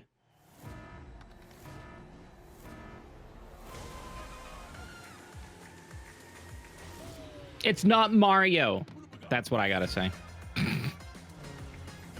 It's not Sonic either. Stop trying so hard, developers. Trying to make this a thing. So, it's coming out in. It's not Donkey or Kiddy Kong Racing. I get ya, but it's coming out June 21st. It is legitimately all 3 of the racing games ported and recreated in HD. But the interesting part about that, though, is all 3 of the games were developed by different companies. So that'll be interesting to see if they can stay loyal to it. That's an interesting challenge to do. You know what I mean? That should be interesting then. Honestly, who was Sonic Racing good? Because it just came out last week, right? You're right, it did. I don't know. What I do know is the people who played this game, the original Crash, like multiple ones say it actually felt the tightest and had some of the best interactions comparatively. So I don't know how to feel about that. And Crash Racing is going to be PS4, Xbox One, and Nintendo Switch. Remember back when Crash was, you know, an icon for a single console? I'm just saying. It was. Like Crash was like one of like the main headliners, like Samus was for Nintendo, but Crash was for Sony. Mm-hmm. So not much more to say about that. If anyone has any questions, be sure to ask. The next game we're going to be looking at is one of the specifically chosen staggered / re-releases, but it's for a good reason. This is a flat re-release. Yes. This was on PS3 and PS4, and it is no longer a PS exclusive. Coming to PC is Heavy Rain. But it is an Epic Game Store exclusive. That's correct, and I was going to bring that up. There's a demo of it. You can check it out too right now as well.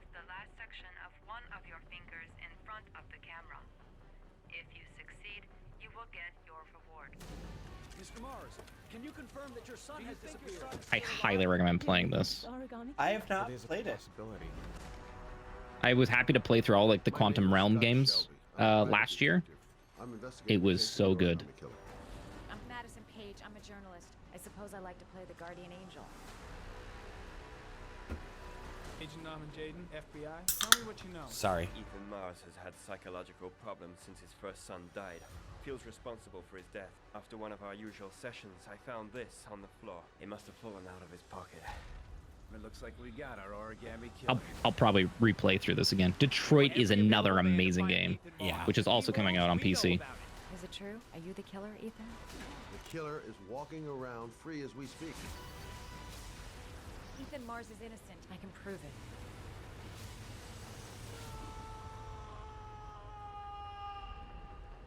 Fantastic game. Just absolutely fantastic. It's so Quantum Realm does, or Quantum Dream, sorry, does some crazy style games. It is a movie, it is a game, but it is they aim, their main aim is it's a movie. It's an interactive movie, but it is so much more than okay. I want to say it's more than just interactive QuickTime events. That is what it is. But there's so much motion to the entire game of what you want to do, where you want to go, and seeing some of their developer side mapping of how the choices branch out and how you actually get to engage with the entire story is really, really phenomenal. And each game they end up doing just keeps pushing that boundary that much more.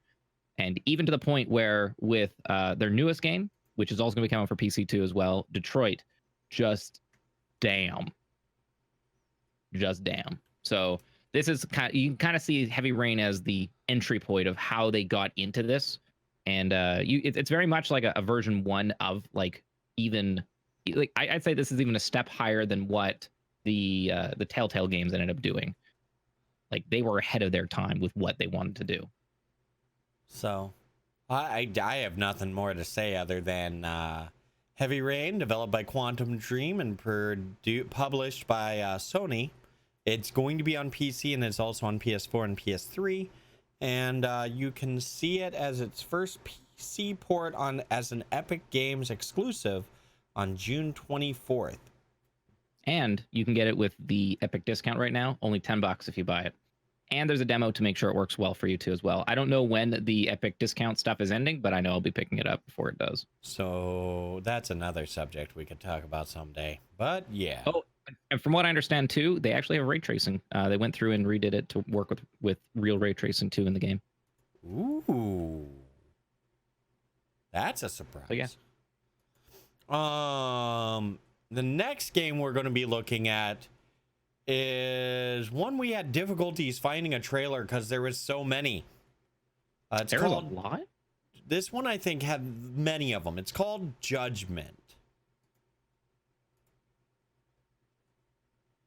It's not on PC. It's not on Steam. Get out of here. Come, Rocho. No better place for a night out. The whole town's run by the toughest Yakuza family out there. Not Yakuza. The deeper you dig, the more Like interesting the game, I things mean. get. Over 3 months, 3 Kansai Yakuza have turned up dead. That's not the only thing, though. All 3 of them were missing their eyes. Wait. Oh, I'm not looking at the screen. Oh. Wait. Innocent.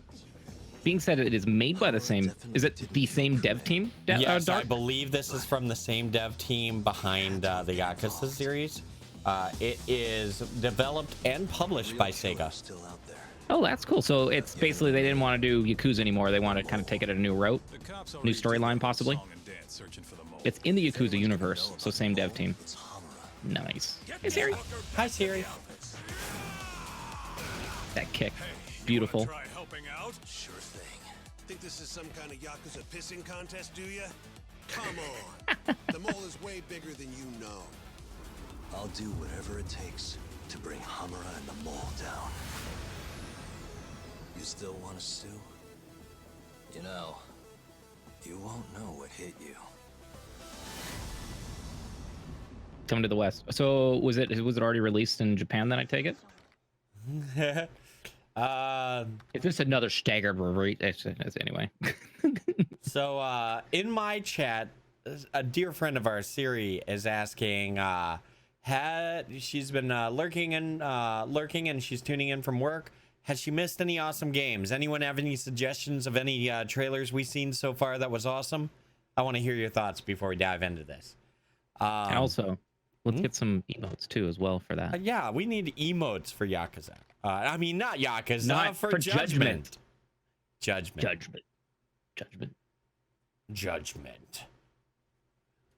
Where is she? Morag, where is she? She's in the video game. Oh, okay, that makes sense. Okay, found her. You have to play it to find her. Oh no. Thinking party. Oh, by the way, Rave Duck is coming. It got denied because it wasn't a transparent background. So I re-uploaded it with a transparent background. Which is funny. You're right. Persona 2 Q and Bloodstained Ritual of the Night. Muse Dash was really cute and awesome. There we go. Next. Any final thoughts on Judgment? I've never played a Yakuza game myself, so I don't have much to comment on it. The little bit I've seen is they're ridiculously fun. Yeah. You would actually have a pretty fun experience with them, I would speculate. The Persona game is one of the last PS3 or 3DS games, Q2. Yep. It has already been out in Japan and it's coming over to the US. If you want to know more, here you go. There, just did a link. All right, so next we're going to be looking at Monster Jam, Steel Titan. Trains and planes and planes and trains. Now Monster Jam. Yeah, Monster Jam. Man, those graphics look so realistic. Oh, wait a second. Oh, there we go. Look at those realistic graphics. Oh, wait a second. Oh my goodness, realistic graphics. Wow. Oh, wait a second. Wait, is that a duck? Is it real or not real? This is confusing. What are they? Oh, I see what they're doing. Showing you what's happening in real life and how you can do it too. So, because you are a Steel Titan, Morag. So I don't know if I fully appreciate trailers like that, because like I get that what they're trying to do and show, but they're like, look what we did type of like mentality instead of actually showing the game off. It's more so just the dev saying we did this instead of advertising. No, you're backwards. It's not about what the dev is saying. It's what they want their target audience to hear. Do you know who wants that game? Heavy enthusiasts or children. But my problem is do we know 100% for sure that they even have a target audience? Dude, it's the same target audience that gets tickets to the Monster Jams. Okay, fair enough. So if you go to a Monster Jam, all it is families with kids that are like, those are really awesome trucks, or heavy enthusiasts. And both of those people, they're going to want to do what they see in real life. And for that reason, a trailer like this is brilliant. Oh, same devs that ended up doing MX versus ATV, which I know sold quite well, if I remember correctly. And they also did Disney Cars Classic. But holy shit, they've done a lot of DLC for MX versus ATV. Gotcha. So my final thoughts involve Monster Jam Steel Titans from Rainbow Studios, published by THQ Nordic. You can find it on PC, PS4, and Xbox One on June 25th. Our next game, speaking about going to our youth. If there is a fighting game that I have so many fond memories of in my youth, it is, without a doubt, Samurai Showdown. Made by SNK. As it always should be.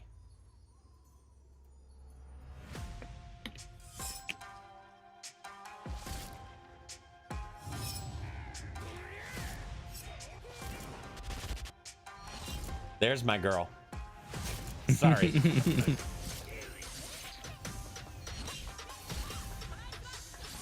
All them classic sound effects. I know. It even says embrace death. The game's made for me.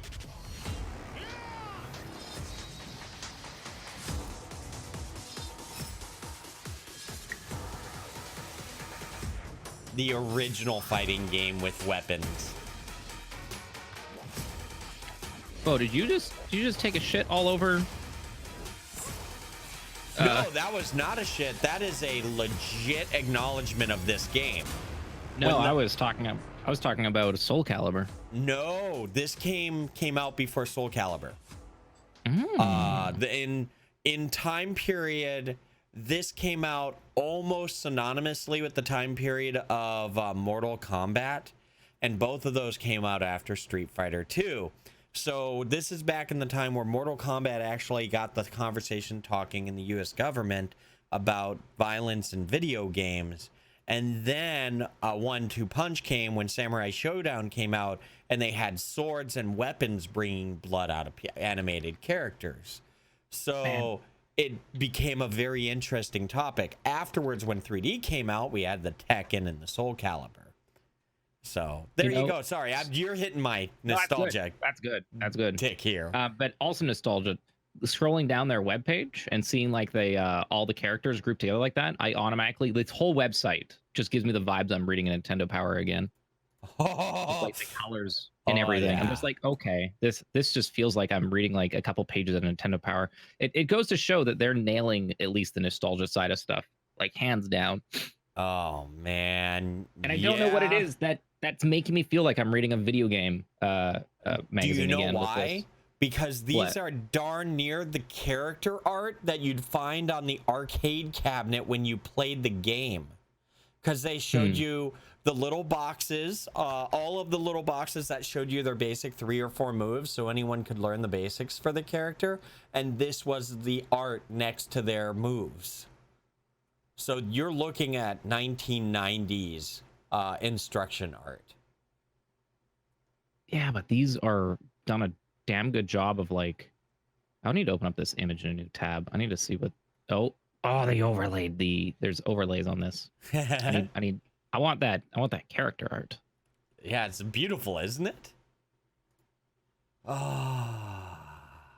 So there we go. We'll be continuing. That's by SNK, as it was originally developed. Published by Athlon Games for PS4 and Xbox One, releasing in June 25th. Sorry, I just totally had to gush on that one. How you doing on your search? Got it. But it's funny, like these are actually 3D models. Like, and you have to zoom in to kind of see it. It was actually the girl's face on the left there, like center left. That the one with the hawk on her shoulder arm. Yeah, your girl. Yeah, my girl. Fuck yeah. So it's funny, just like taking a look at it. It was like, is this a 3D or are these actually 2D? Because like when you're looking at it, like just for face value, it does look like it could just be renders of like 2D models.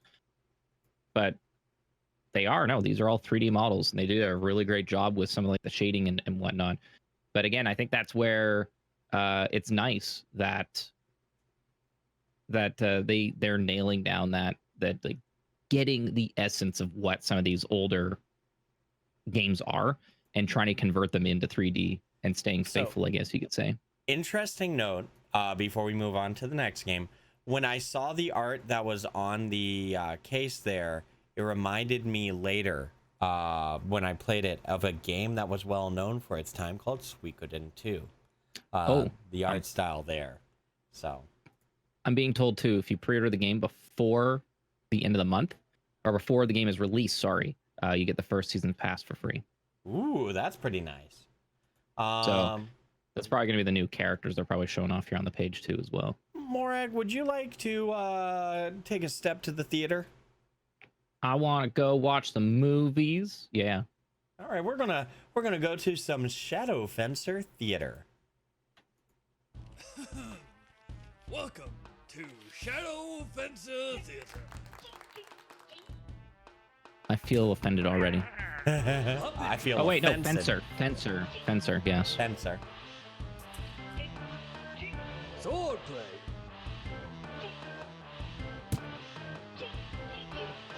Theatrics. I get what they're going for, but I'm already a solid man. Dismemberment.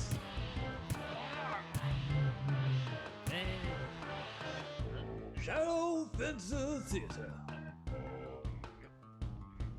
Nidhogg on an acid trip. That's a great description. I like that one. Now,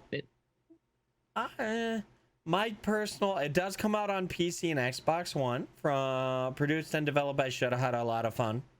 By the way, that is a fun word to say. Say it out loud, chat. Morag, say that developer name. Shoulda Had a Lot of Fun. See, it's just fun to say. It's the way it moves your tongue. Shoulda had a lot of fun. Shoulda had a lot of fun. Yeah, that's a really fun way to use the tongue. So self-published, self-developed, all by themselves. First game. There you go. Looks like it is going to be released on the 26th as well. I don't have a lot to say about this. Should have had more to say. Should have had more to say. I think that proves that the trailer doesn't do a great job of what it is, but they're showing theming. They're showing theming, but I think that they're maybe hoping that theming will sell the game versus what the game is. I don't know. I don't know. And do you know what though? I just I mean, I'd be doing a pass, but I'd actually want to see more gameplay. Because that seemed very surface for what we saw. Extremely surface. So there we go. The next game, which if I remember is more of an experience, is called Fuji. This is purely VR. Yeah.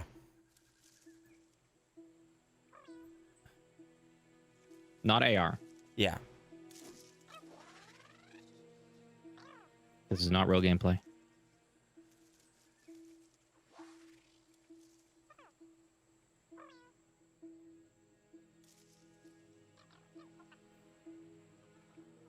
Would you follow that thing into a cave, Morag? Well, yeah, if it looked like it was digital. All right, I could. I like the music. If I started seeing digital things in real life, I would follow that. Like if Pokemon Go existed without the actual phone, yeah, I'd see that. That said, the music change is nice. I would agree.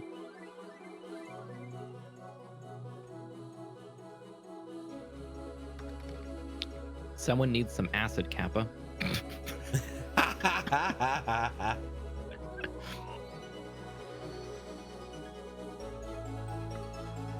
This is definitely an experience. Yeah, that's why I wanted to put the perspective of experience, you know?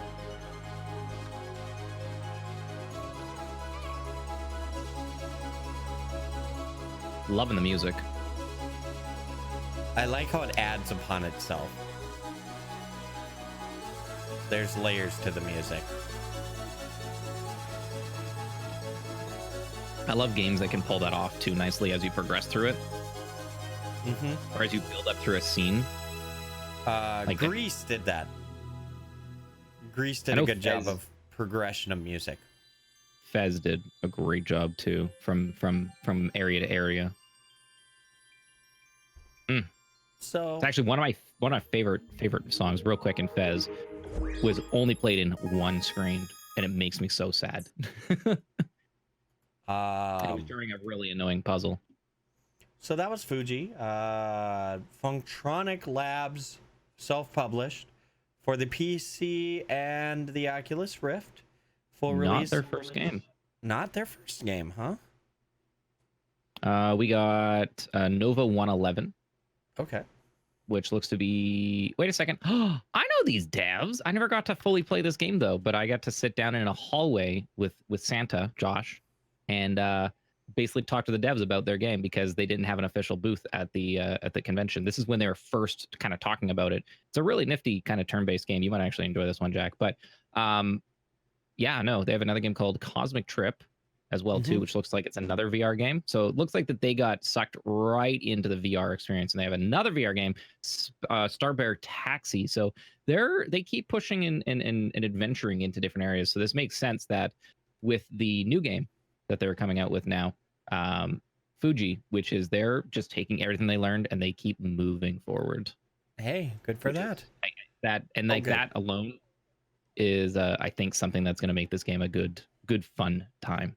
So before we go on, I want to the next game is a special one for me, and if people want to crap on this, keep it to yourself. This one actually hits on. Yeah, I'm just going to. Yeah, Banhammer's already. Yeah, I'm totally abusing. But no, jokes aside, for people who are in my channel, they might know a member of our community called Equilari. He's the one that's helped out with some art on our channel. He's the creator of the new really high quality cheer motes in my channel. He has been a dear friend of mine, helping me for over a decade projects. He's the type of person that will always just be like, yeah, sure, I'll help you out. And he just does it. He is a genuine soul. So when I'm looking through games that are releasing this month and I see the game he worked on actually being re-released for the PC, I was just like, this is a surreal experience. Okay, so the next game is a game that a dear friend of mine worked on, one of the most selfless people I know, and it's had a little bit of critical acclaim in the right circles. It's called My Child Lebensborn. Or Lebensbraun, I think, but yeah. We were infants. We didn't know about the horrors of the Nazis. We didn't know that we were part of any Lebensborn program. But we did learn about hatred. Their war had been over for a few years, but our misery was only beginning. Oh, we were loved so much. After all, we were special. Pure blood. Not many. Some did see us as what we really just were. Children. Small things made all the difference. Thank God my caretaker was good to me. Outside my home, people were so cruel. How many of us suffered? Nobody really knows. Any trace of it, gone. Our history locked away. But my caretakers were what saved me. Without them, I don't think I could have survived. Yes, little things made a big difference. When there is very little, hope is all one has. Few were kind to the Lebensborn. But for all of you who will be good, thank you. I always ask, what would you have done? And your answer always surprises me. I think Elsbeth would really enjoy this. Kind of. So the gist of it, it's going to PC from mobile, and the way It's already that been on mobile. no, to PC from mobile. Yeah. But the way that it was described to me by my friend when he first pitched it to me when they were releasing it is, imagine Tamagotchi with a purpose, with soul, with emotional results, and also you get to learn its story. And also, I still think she'd enjoy this. And also root it based off stories from real experiences people went through. So I watched him play a little bit of it, and when he says Tamagotchi, it's like, yeah. And I mean, it is a mobile game, so you have to understand it goes off the mobile equation. But it's like, you know, the Sarah McLachlan war-torn areas, and there's a child sitting there looking for help. You take care of one of those children, and you get to hear their story as you take care of them, as like a Tamagotchi experience. Oh, this was a Kickstarter game too.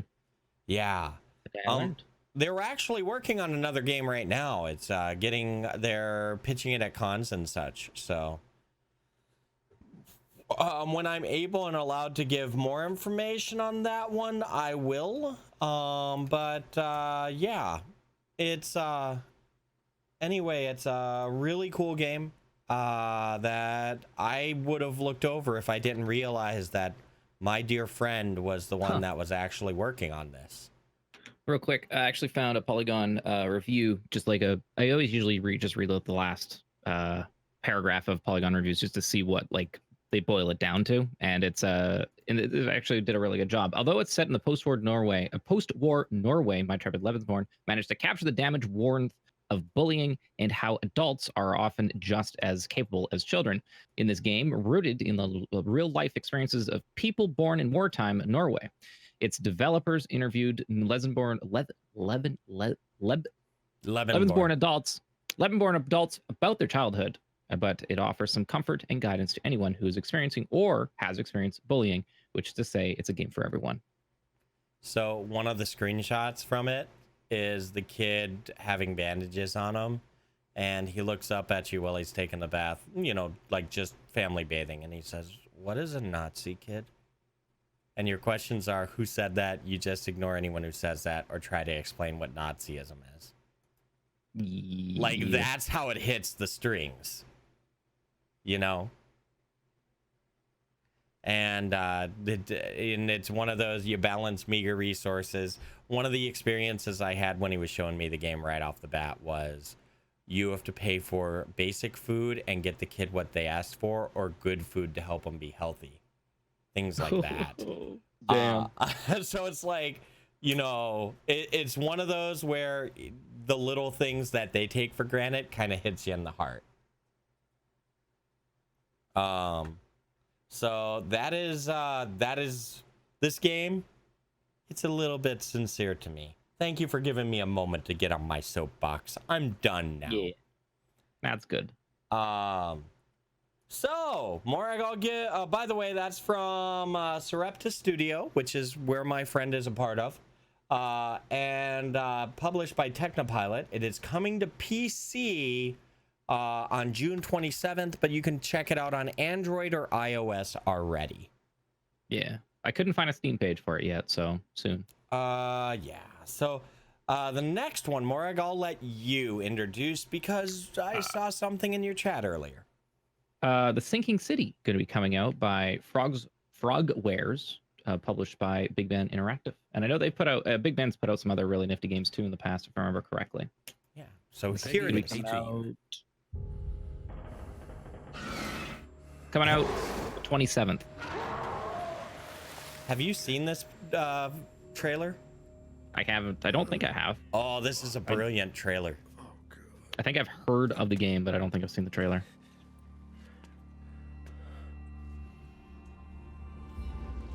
Oh no! This trailer debuted at the Video Game Awards. Yeah, no, I remember this now. This game does look. What the hell? I definitely want to know more information about it. What the hell? Well, it is releasing in June on June 27th.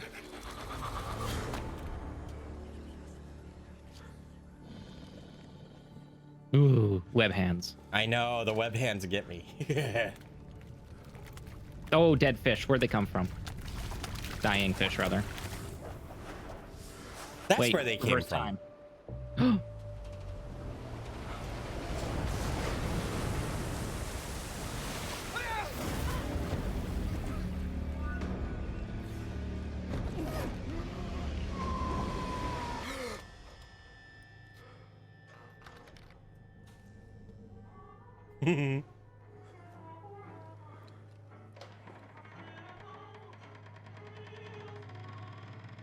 I love that shot. So good. It's so well done. The chair's at the bottom, and now the everything at the top.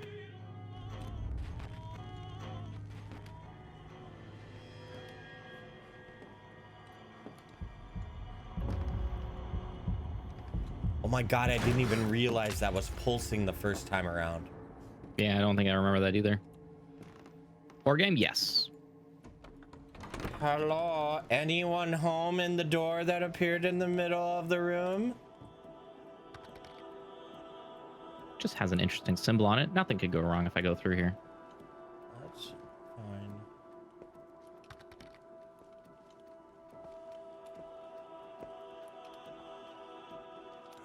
God, who's that prick?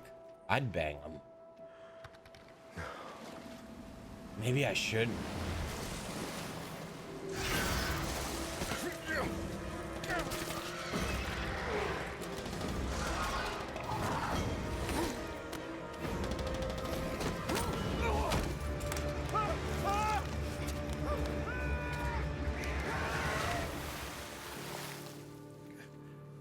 And then it loops.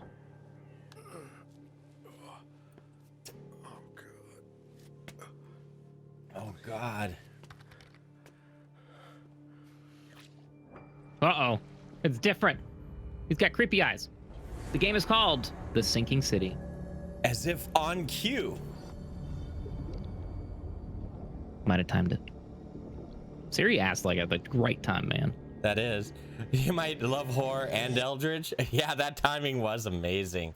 So, The Sinking City, first announced at the video game, the VG Awards, or the VG Awards last year. And they've been making good progress on it. So, yeah. Tags are Lovecraftian, gore, adventure, action, and violent. Ooh. I'm down. Okay, so here's the thing that's interesting. It says planned release date 2020. Then I see two press releases saying 2019 June. Then I see another one saying delayed and another one saying delayed to June. So you want to know what it is? What is it? Where will I be able to purchase and play the game Sinking City? Answer: we've agreed to partner with Epic Games to distribute Sinking City on PC exclusively through the Epic Game Store. Will last for 1 year. There we go. I'll type Epic Store exclusive. There we go. Next. So 2020 in Steam, 2019 in on Epic. First comment is, I can wait a year. I don't know. I have no shame in saying I will buy Epic because there's some cool stuff to talk about. I'll talk about it at the end. Have you heard about the multi-store of GOG? Yes. I'm curious of your thoughts. We'll talk later. Anyway, Sinking City, I'll do the outro on this one.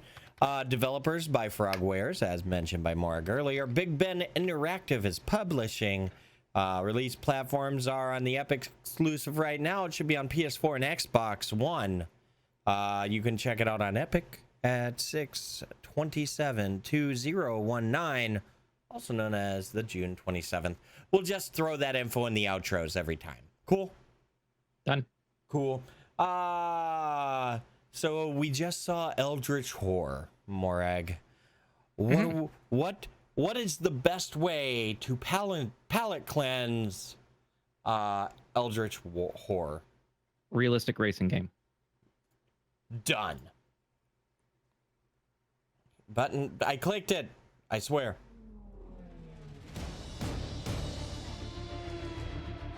But not any realistic racing game. The one that has the epic music.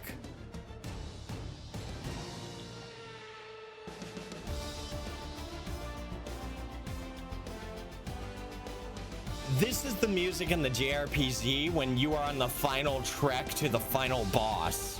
You know what I mean?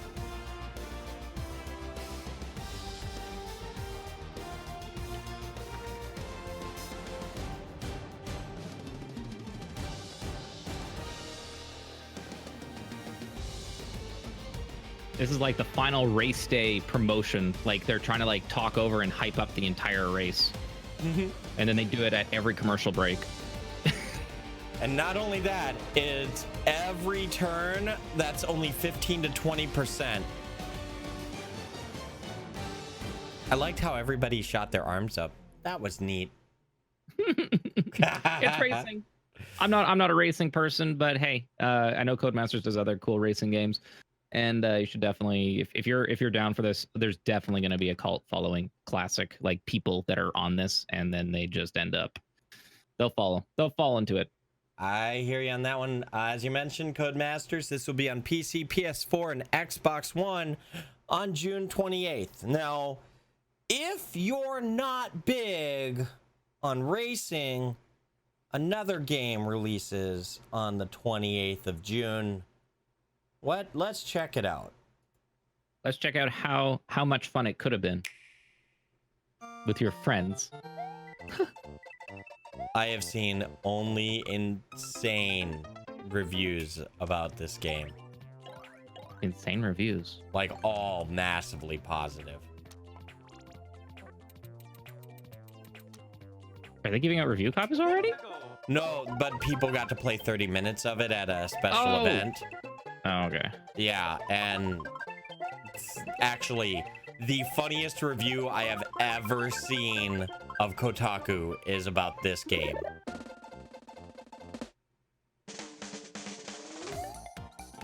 That said, you did a wonderful tweet review of the of this game when it was being talked about in the Nintendo Direct.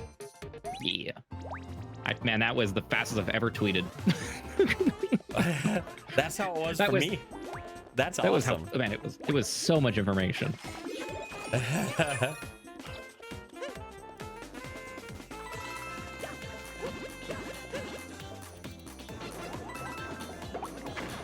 But if you want like a much more in-depth of what is going to happen in this game, there's like a 15-minute long video of everything they're putting in it. The big one, though, which was going to be multiplayer, but it was been confirmed and hopefully patched in later that it's not friends multiplayer, it's random lobby multiplayer. Oh, really? Yeah.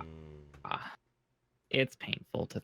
Well, wait. I believe you can play it local with friends. Or local, yeah, or local. Just online is random. So... Well, it's still Super Mario Maker 2. I remember the concept was, well, why didn't you just patch into Super Mario Maker 1? And I mean, I can see that question, but after seeing all of the features that they have added to it specifically, I can respect the sheer amount of like that. A lot of that had a lot of work on the engine. You know what I mean? I think I'm going to be opening up a big basket of conversation here if I do that. Are you looking forward to it, Morag? Oh yeah, I'll be playing this for sure, no problem. Like I enjoyed the hell of the first one.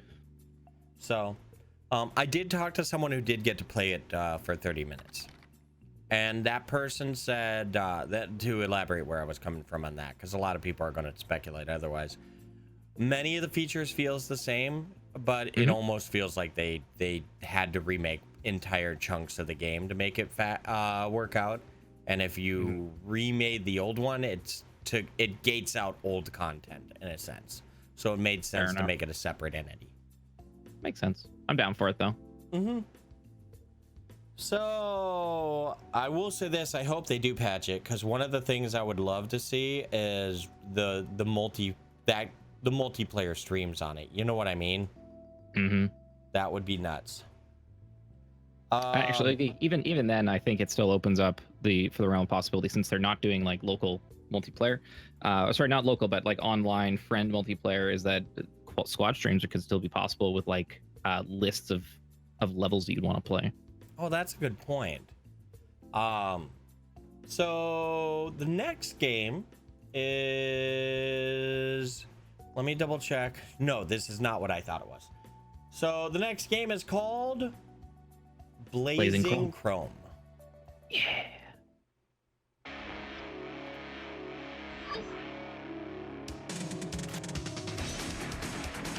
Oh, Contra feels. All Contra. As the description in Steam says, in Blazing Chrome, bring your best pal and kick some metal butts and free the humankind while enjoying a classic run and gun fully loaded with action and exciting fights. So looking at the details of this feels like the same mentality that we've been seeing with some of the Ninja Gaiden remakes through like the Messenger for Contra. This is so far like feels like classic arcade, like upped version of like Super Nintendo games. And I love it. Yeah. I'd play that. Actually, I wouldn't be surprised if they end up putting a like an extra filter in the game to make it so then limited sprites on screen start flashing. I love it when games put in like that little, just those little options, you know, for hardware limitation of older hardware. Lighter's like 100% something I will play. I don't know if that was previous game or this one, but still, well played. Blazing Chrome, developed by Joymasher and published by the Arcade Crew for Steam, PS4, and Nintendo Switch, releasing on June 30th. So the devs only made one other game, and it's wow, this is another really pretty game. Dark Devotion. Game? Dark Devotion. I don't think I've even heard of it. It came out in April. Oh, we reviewed. Yep, we reviewed this one on. This was the last trailer month before you joined us. Joined in. So yeah, no, we saw this trailer then. It looked really good, and I got like 3 emails for it actually. Yeah. So Arcade Crew, what else have they done? Have they published? Oh no. Okay, it seems that they have separate entities now. So Joymasher, I think, and Arcade Crew are the same people, just separating the business out. Gotcha. Cool. Yeah, definitely gonna check that out though. All right. So chat, we are done with the official release dates that we have. Before we move on to the other categories, this would be a good time to ask for feedback. Are you appreciating the show and the pace that it has right now? Because we still have more to go.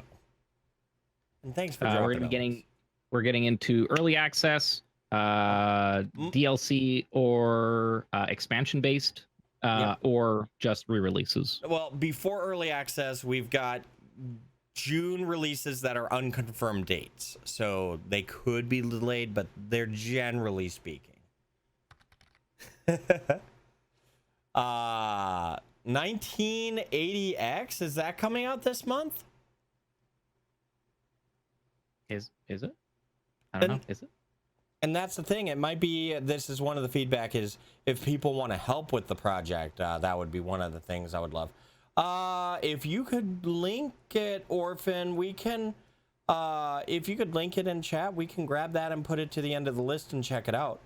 I don't see why not. If anyone else has anything that's coming out specifically in June, that's important. June 20th. So I got information here for it. No problem. I'm just putting the Steam link in there, and you can touch on that in a second. So, and we'll look at that just in a bit. So the 3 next games that we're looking at are games that are... Oh, yeah, we're going to need to do that. They are in June. Do we know the dates? No. But they just say they're releasing in June. The first one, while I let Morag do this little bit of background work, is called A Fold Apart. And playing it now, so you know, Morag. Yep. Developed by Lightning Rod Games, releasing on PC and Nintendo Switch.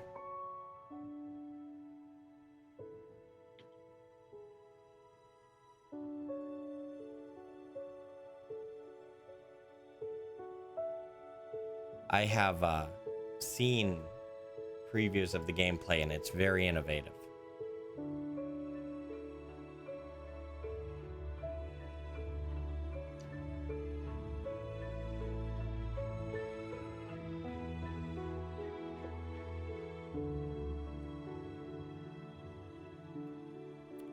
Am I the only one getting an Up vibe from Disney on this right now?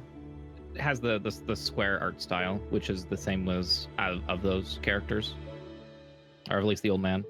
He had the very boxy head.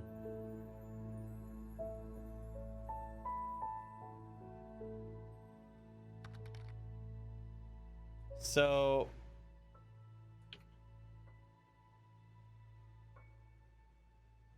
an interesting note on how the gameplay works on this. First and foremost, the audio on this game was worked on by Power Up Audio. We should shout that out because they're our friends. That's why I was like, I've heard this somewhere else before. Yep. So the concept of it, if I can find the exact link, there we go. We'll switch over here. Is it's a puzzle platformer, but all of the levels are a sheet of paper, and you can fold the edges of the paper in to look at the other side of the paper to allow you to connect parts of the platforming together between the two worlds. So if you can't work to the halfway point, you flip the right edge of the paper back around to the midpoint so that you can walk that character onto the back of it.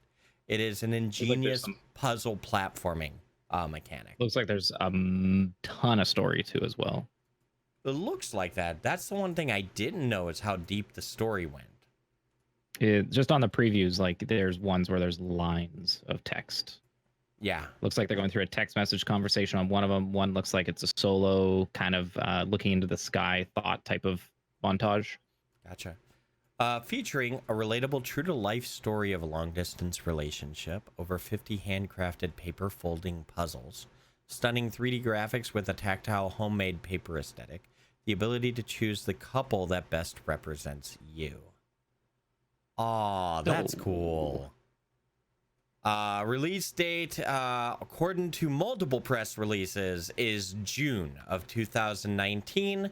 One of the things that is known as when it comes to releasing with a primary strategy on Nintendo Switch, sometimes it can be complicated to nail down the exact date. Another game that is said to be releasing in June, and this publisher is known for just simply springing their crap out last minute sometimes. Comes out. Yep, it comes out and everyone finds out very quickly.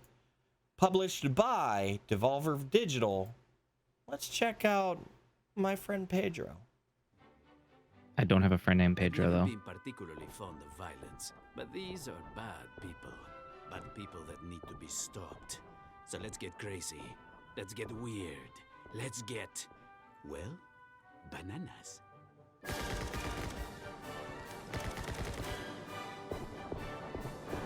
If I remember correctly, when I saw this for the very first time, because this was E3 last year, they showed this off, I think, or even the year before. This was the Gun Ballet, the game.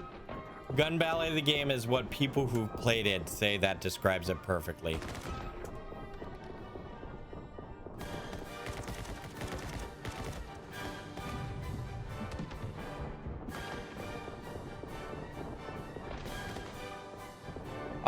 I was also told by people who played it, getting an area to the point where you get it finished as you intended it feels so gratifying.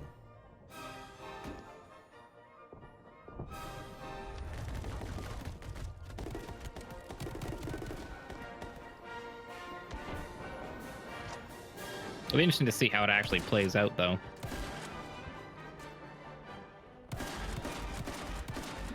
Okay, that I never realized the ricochet of that. That was pretty cool.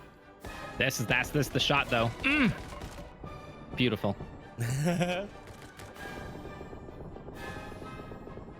Is this an extended trailer from their initial one?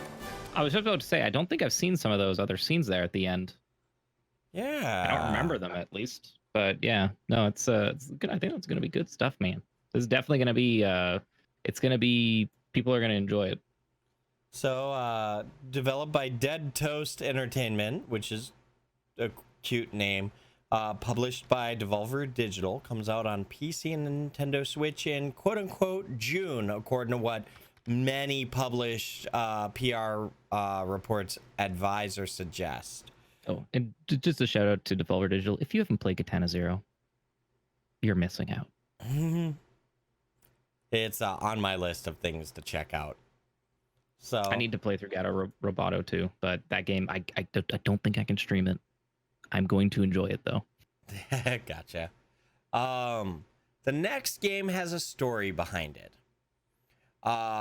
It was originally known as Hardcore, ready to be released by Psyonix for the Genesis. And if anyone notices the name Psyonix, we're talking the 90s here. It got to the point where it was ready to be released or very close to be ready to be released. And then they just decided, you know what? The sales are going to be horrible. It doesn't make sense to publish this. So they actually walked away from the game when it was almost complete. Fast forward to the point where strictly limited games are like, well, one of us was on the team of this game and it was almost complete. Let's get the rights for it and finish it. So they did with the original Sega Genesis kit. So like old school programming stuff, right? And at that point, they turned around and had to rename it for digital rights. So I bring to you the 1990 not a classic Sega game, Ultra Core. What an intro. I know. It's just a cool story. So anyone who's looking for anything complex or amazing from this, dude, if you love the original Sega Genesis, you're getting it. Ultra Core. Ultra Core. Which is like it's the such most a short trailer, but damn.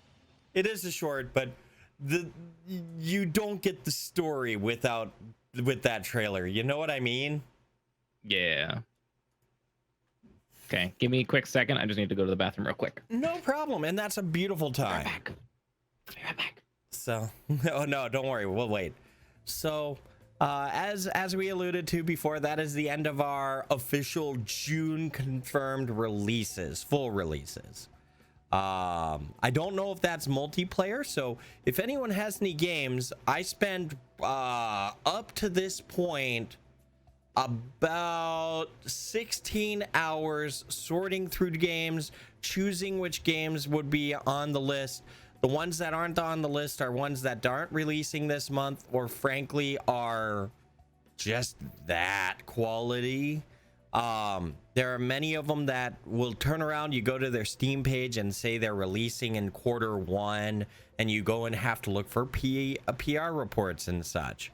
A lot of good, legit, old school journalistic research for this. So anyone who appreciates what's happening tonight, it's from the work and effort of not just me, there's other people who helped. And I want to say thank you to those people. Thank you for all of you to enjoy this.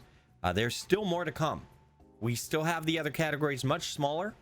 But overall, if you guys have any feedback, I would appreciate that.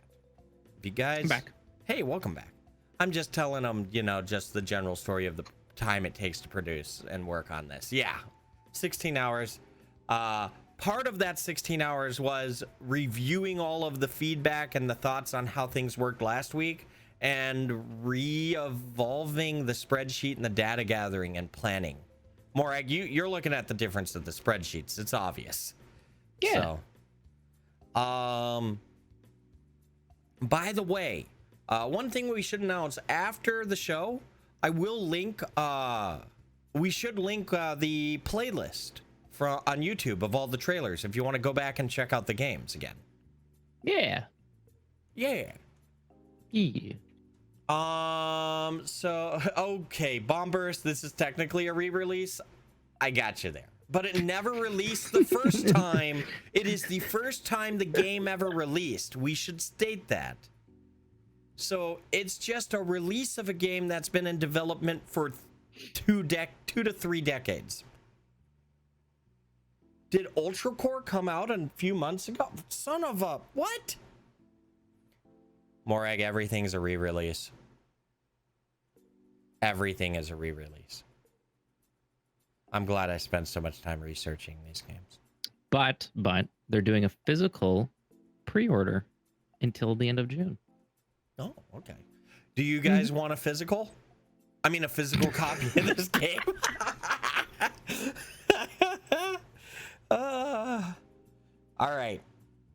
All right. Mother is the best face. Okay. So going back on this for people, one last thing I want to say is if you do hear me and you want to do the entire watch both of our streams in case one of us have something interesting, there is always the button in the top right corner. We are doing squad stream.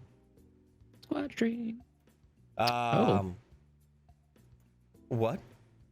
Nothing. Oh, okay, just checking. I just searched, the word Ultra Core, and there's some questionable.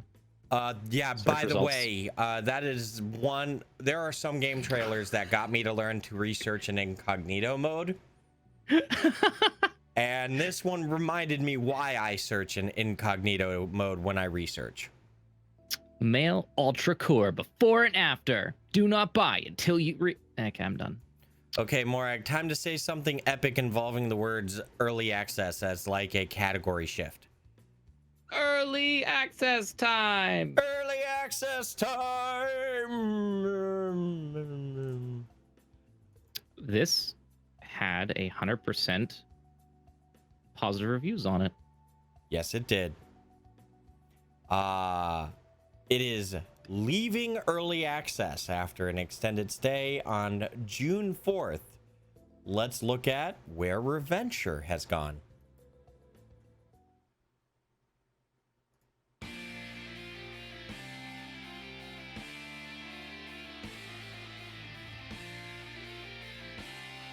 Because they deleted all the bad ones? Rip. No, this game, I checked it out over its development. Every negative review they saw, the developers responded to, gave suggestions, asked their thoughts on it, or helped them understood, and people actively changed them to positive. That's the story that I saw so far. Loving the music. Definitely classic JRPG music. This game I've seen some people play, and the experience is fantastic from what I've seen. Listen to that sick bass line.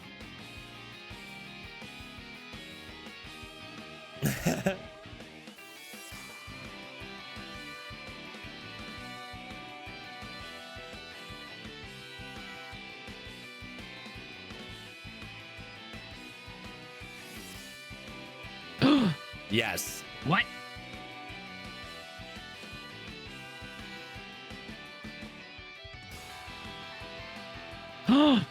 Puzzles.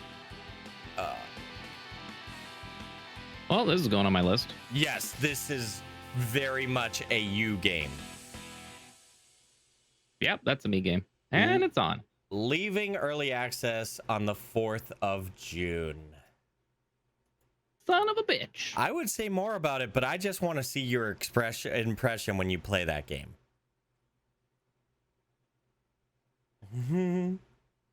Yeah, that's gonna be. Oh, Loink's Adventure is now. It used to be called Loink's Adventure. Okay, Yes. I remember that name. Okay, Light Bombers.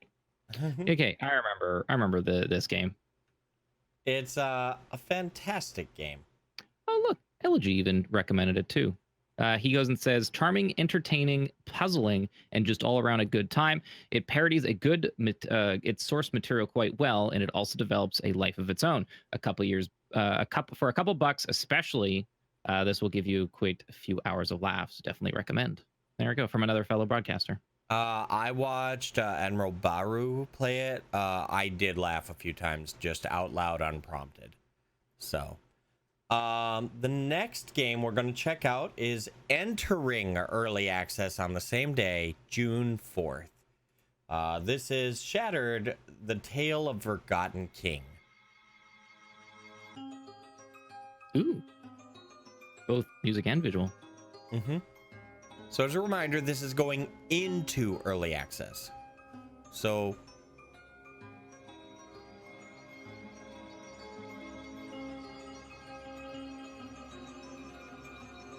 I do believe this is the part of the show we should speed it up a little. So okay. Yeah, we'll just have a little downtime in between and we'll talk during the trailer. What are your initial feels? Because I'm loving it. This looks pretty cool. I want to know more. I saw weapons on them. How does that work? Oh, what game was also in this kind of art style with the pointy feet? Oh my god, it's this genre.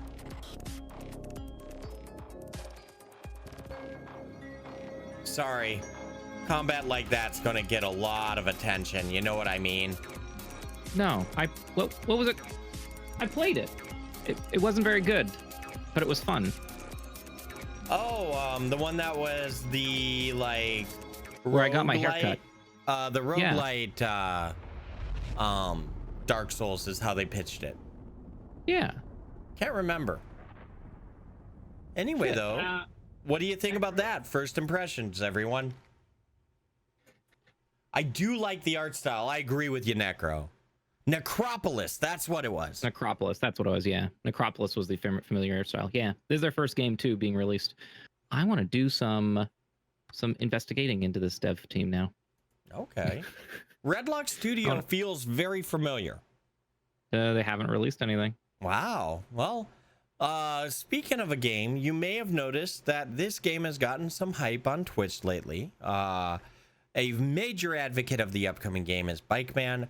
Borrow Trauma has been creating interesting, role-playing, hilarious YouTube videos in many sectors of YouTube for a while. It is going into public early access on the 5th of June. Let's go. So, Borrow Trauma is a cooperative multiplayer submarine simulator in space. In space. Teamwork, in space. Choices and crisis management. Oh, I could definitely see the RPing in this, hands down. In a hostile alien environment humanity was never meant to reach. Welcome to the dark ocean beneath the frozen surface of Jupiter's 6th moon. Ooh, welcome cool placement. To Europa. Sorry. This was a 3-minute one, so I don't know if you'd want to skip around it. No, I'm kind of curious. Work with your team, think strategically, and be prepared to adapt. We can just talk during it. Changes. Yeah, definitely looks interesting. Like everyone that I know that actually plays this game has said that it's pitched wrong. It's a drowning simulator. It's a drowning simulator? Yeah, this is a how long can you make it till you fail horribly? Is a complex vessel that requires regular maintenance and skillful operation. It's one person says if you're trying to play it skillfully, it feels like what happens when you have 10 people spinning 10 plates simultaneously at different rates. Choose from 5 player classes. Getting the right crew for the job is essential for running a successful mission. What this does, though, is there's a heavy level of mastery.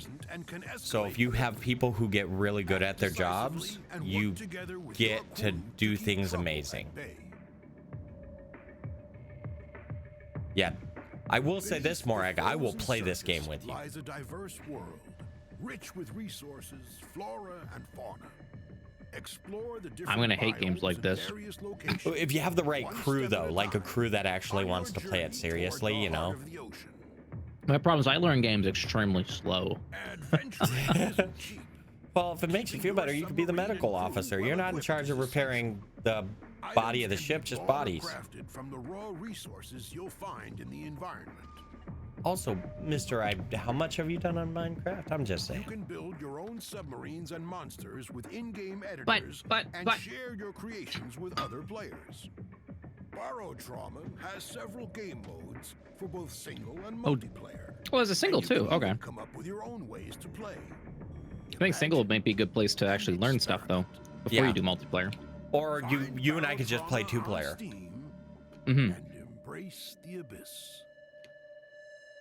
So, yeah, that's one of those you have to watch the entire trailer and not skip it just to get the feel of the game.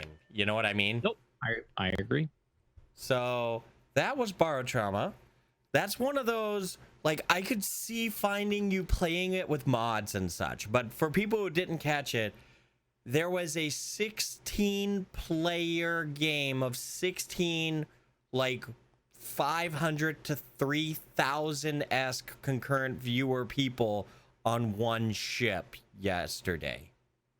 From Co-Carnage to Zeke to JP to, like, Seriously Clara to FemStuff to all of the late night crew. And everyone went into it understanding it was a clusterfuck. One of my favorite clips was everybody trying to figure out how to fix a problem with the engine as it was stalling. And JP just walks in casually, and you watch it from his perspective where he's just smiling at the camera. You see him casually pick up a grenade, drop it, and everyone explodes. One of those games. It was, and everyone's like, no one's guessing it's JP. He's always the person trying to help people in these games. So everyone's like, what just happened? Why are we all dead? It was great. Did he say fixed it afterwards? No, he didn't say anything. His mic wasn't working. So he just silently walked in there and did that. And he was happy. Oh, it's Dreidlich publishing too as well. So yeah, Dreidlich, yep. Developed by Fake Fish for PC. Again, entering early access, public early access on June 5th. That could be interesting. Hell Let Loose. I don't know much about this, so let's check it out together. Yeah, I don't know if I know anything.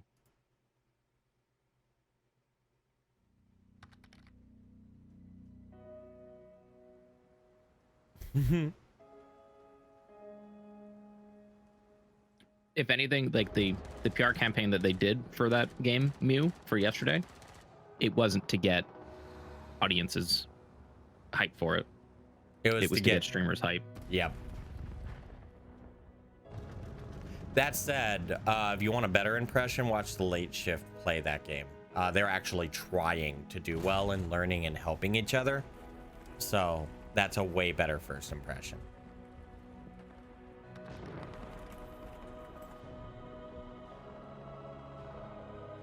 Actually, just watch Bike Man.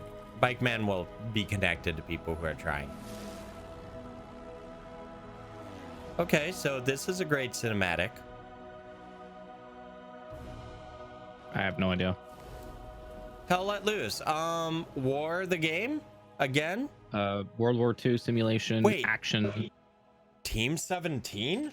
Did I read that right? Aren't they Worms? They're publishing. Looks like developer goes to publisher page. And yeah. So that was something. Okay. The next one I'm excited to show you, Morag. Is this it? Is this the No, I think the one that was it. We actually took off the list. We can add it to the end. Oh, okay. So no, that was. I'll just tell you right now. I think Sergeant or Captain Cat was the game that KDrek was like, what? I'll just tell you that. Yeah, that one we removed. KDrek was like, what?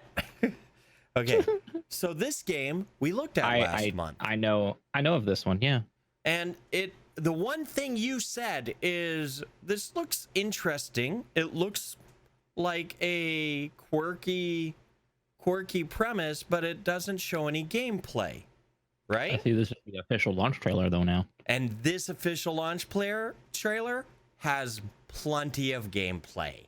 So here you go, Morag. You asked for it.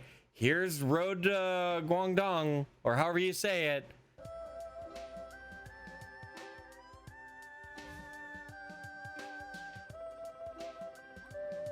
And they updated their description.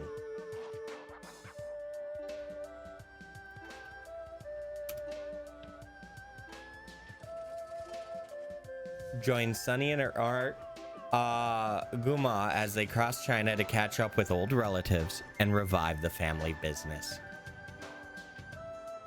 So that's the core premise of the plot. This is going into early access. Correct. Going into early access. But as a note, it's a road trip car driving simulator story is how they're pitching it. So there you go.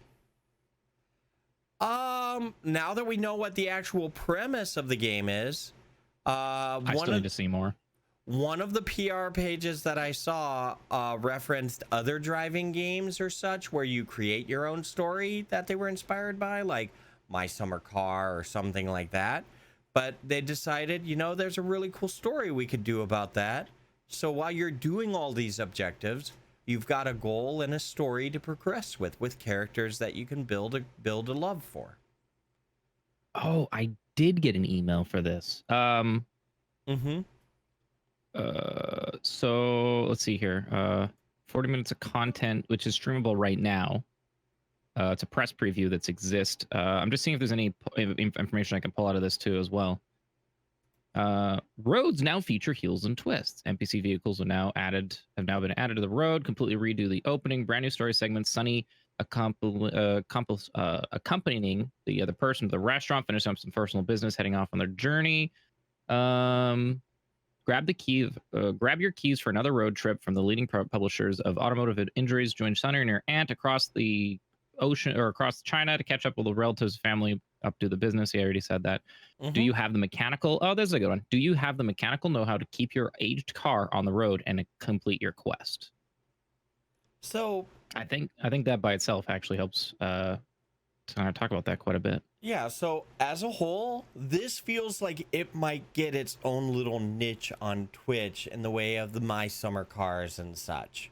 The quirky driving simulators or whatever simulators. You know what I mean? I firmly would not be surprised to see people like Unsanity Live or Skin Teen play this. Yeah. And sorry, chat, I'm just going through my email to see if there was anything else that popped up. That's why you don't see anything right now. Okay. All right. Yeah, I was just searching because I know I was getting emails for this since January. Sorry. Gotcha. For the game. So I was like, wait a second. I remember reading a couple emails about this a little bit more. So yeah, no, there's some goodies in there. Here's the thing, like we knew so little about it, but this one stuck with me because of the interesting music. You know what I mean? You don't hear much of that style of music in games. All right, continuing on. Next one, Triton Survival. This is entering early access. This is the game that made me want to make sure we had different categories because this is the game that is making me want to play it more because it's going into early access as well too. Gotcha. Early access on June 14th. Because like to me, when like a game is entering early access, you get to see it at its base roots of what the devs kind of have in a playable state, hopefully playable state. And then you get to see them grow and build the game from a playable aspect to another, like, and just keep adding stuff. And a good example of this that people wouldn't really call early access, but maybe they might, would be, say, every other space game that people know, Why can't I think of the game? No Man's Sky. There we go. You know, and it's always fun to see how developers kind of publish and push forward with ideas. And this is one of those games that I'm just like, I want to know what they're going to do with it. Especially when they do like big technical overhauls to the game. I love seeing advancements in that.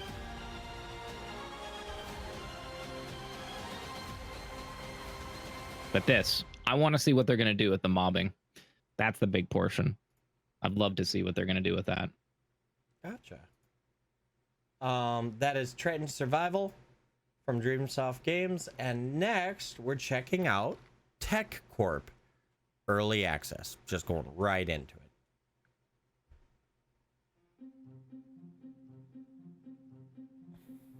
This one I think I've seen in the past, like trailers for it. Mm-hmm. I don't... But it's going along the same lines of video game simulator. Video game company simulator. I thought I saw this game before, and then I Googled and found out I just saw another game that did the exact same thing, except worse. Oh. So this looks better than that one. And I'm like, oh, okay. I have to say the UI seems sleek compared to the games I normally see on this style. You know what I mean? Mm-hmm.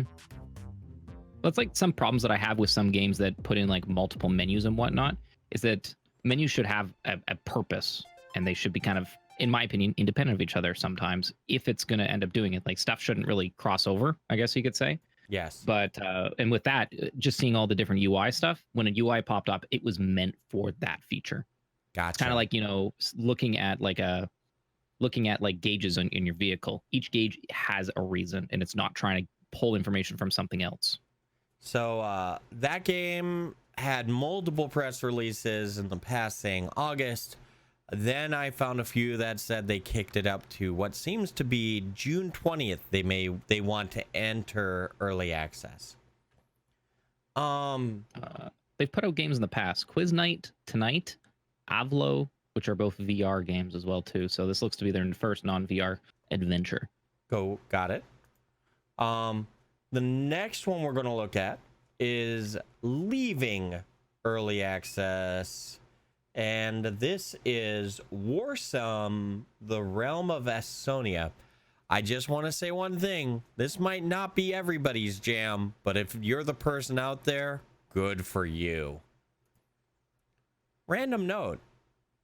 Muds, a text MMO essentially, is where I met my wife. Text-based graphics that belong in the 90s? You need Warsim. Out now on Steam. Or available by piracy. It's out now. And also by piracy. They're just like, just play the game, please. Just play it. Just play it. I put my time into this game. Just play it, please. Please just play it. It's one of those, they've been working on it for so long, and it's just a one-person love project. And there's a lot of... the best way I can say it is it's an MMO that feels like what happens when you make a 4X game into a survival RPG in text. There's been a good amount of conversation too, like good talking on their forum page. Yeah. So they're communicative, which is nice. Their patch notes are fantastic as well. From what I'm seeing. When you say they, I think it's just a he. I literally think that's a one-man job. Cool. All right. Well, I mean, when you got text graphics, you might not need a special artist if you learn how to do it. Yeah, no, it's true. So the next one is our final one, I think, in the early access. Entering early access is Drive. Oh, Jack, real quick. What mud did you meet your wife in? I'm not going to say that. That's private. Nothing out there. Yeah, the road to nowhere. The further you go, the better. Okay, they're doing something weird. with their scene construction. There's something weird with their art style.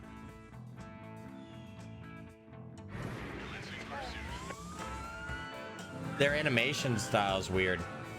I don't think it's the art style. I think it's the animation. Or animation. Style. Well, it's like the how they're making the scenes.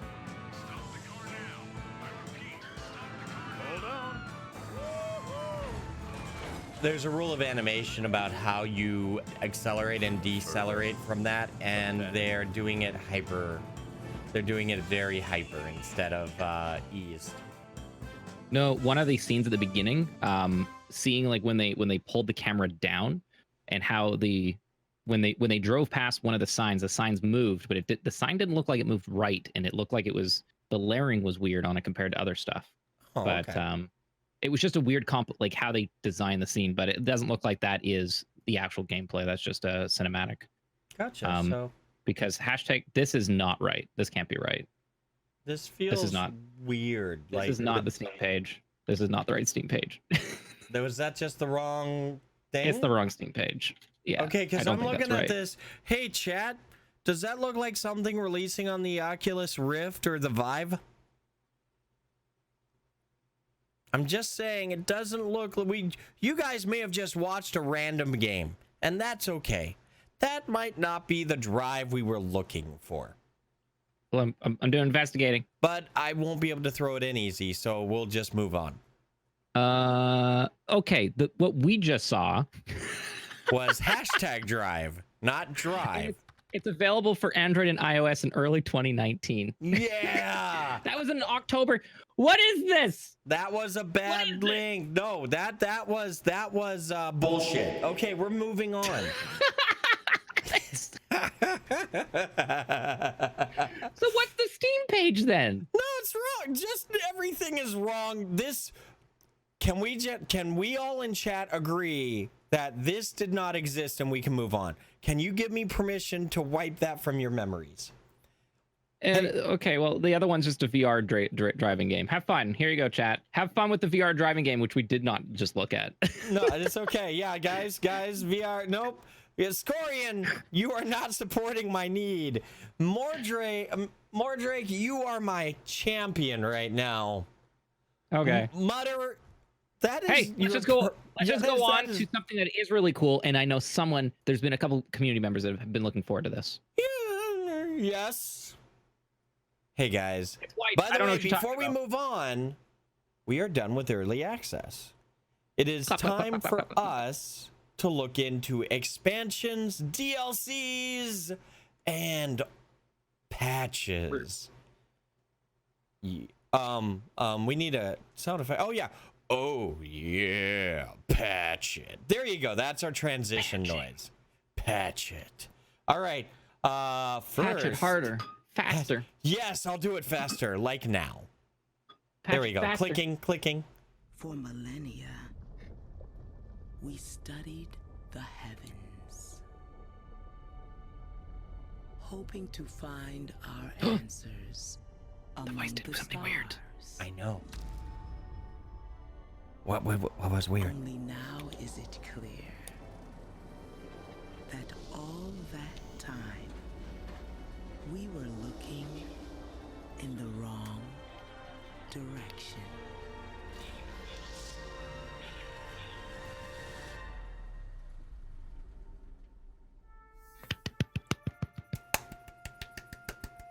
This is in a couple days.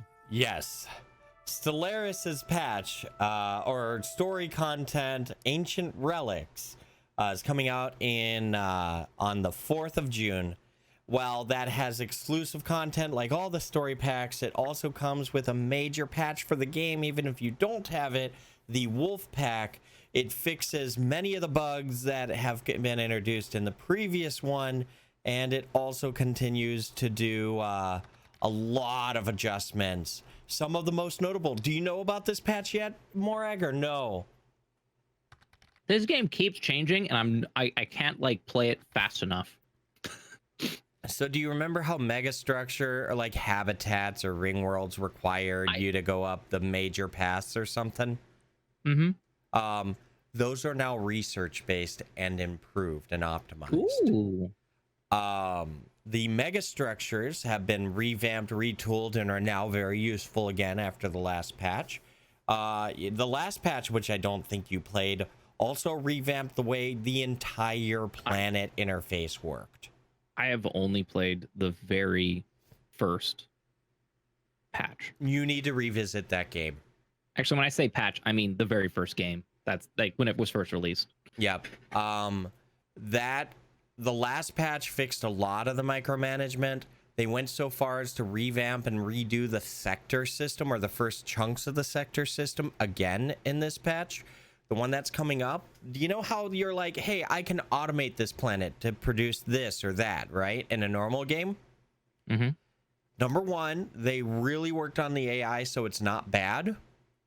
Not and bad. number two, not bad. No, like many times you're like, well, I'd rather do it myself to be better efficient. No, they actually worked through all the strategies that people use and such like that to find the efficient way to do it.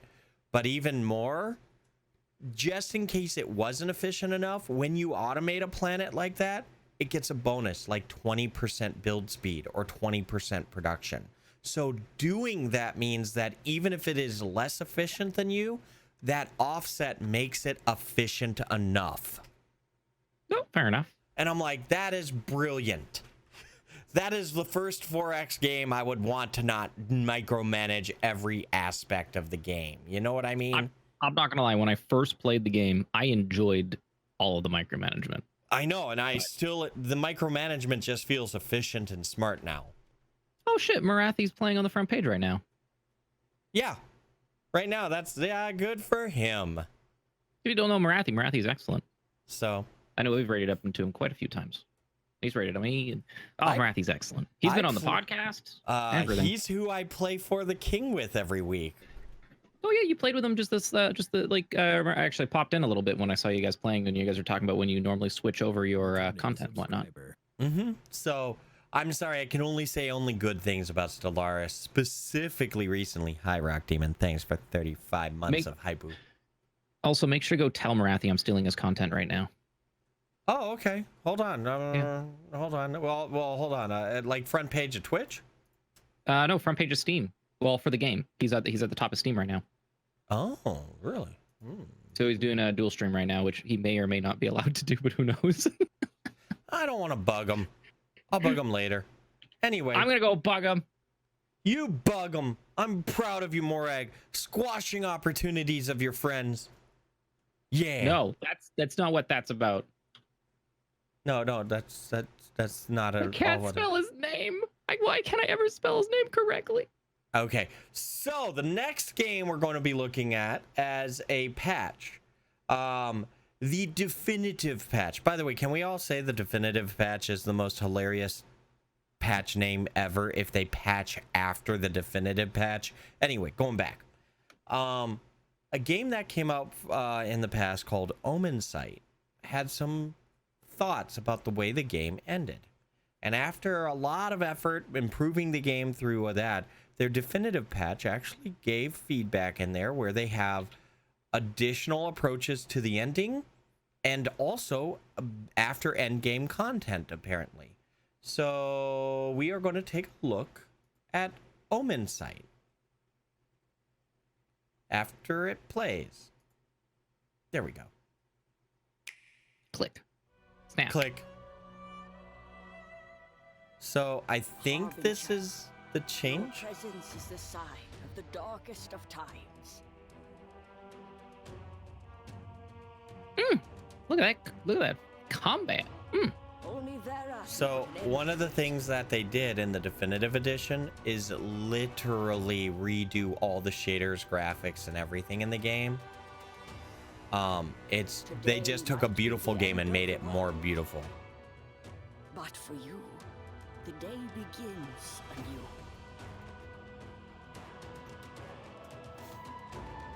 Yeah, that's pretty. Mm-hmm. That's super pretty. Yeah, it's a good game too. So that's Omen Sight with its definitive edition patch. That's also, if I remember correctly, in preparation for it releasing on the Nintendo Switch, if I go off memory. No guarantees on that, but I believe it's also releasing. It seems that it might already be released PC-wise, at least. Yes. The full definitive stuff. Yep. So this patch is released now, but it was in preparation for it to go out to consoles of some sort. That's nice. The next one we're going to look at is an expansion to a game that recently got a lot of acclaim. Mutant Year Zero has an expansion of content called Seed of Evil. This is a game I wanted to enjoy, or want to enjoy, rather. Because I just enjoyed its video, but the gameplay just didn't thrill me hard enough.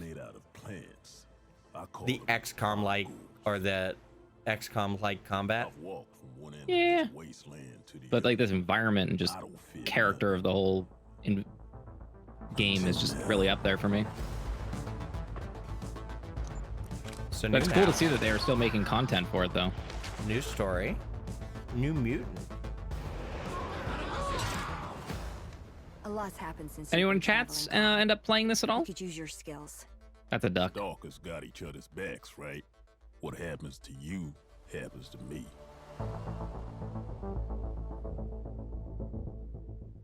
Anti-solar flare. It does have a duck. That's important to note. And the duck is on the Road to Eden capture image. Wait, that says July. Hold on. Trailer and Steam.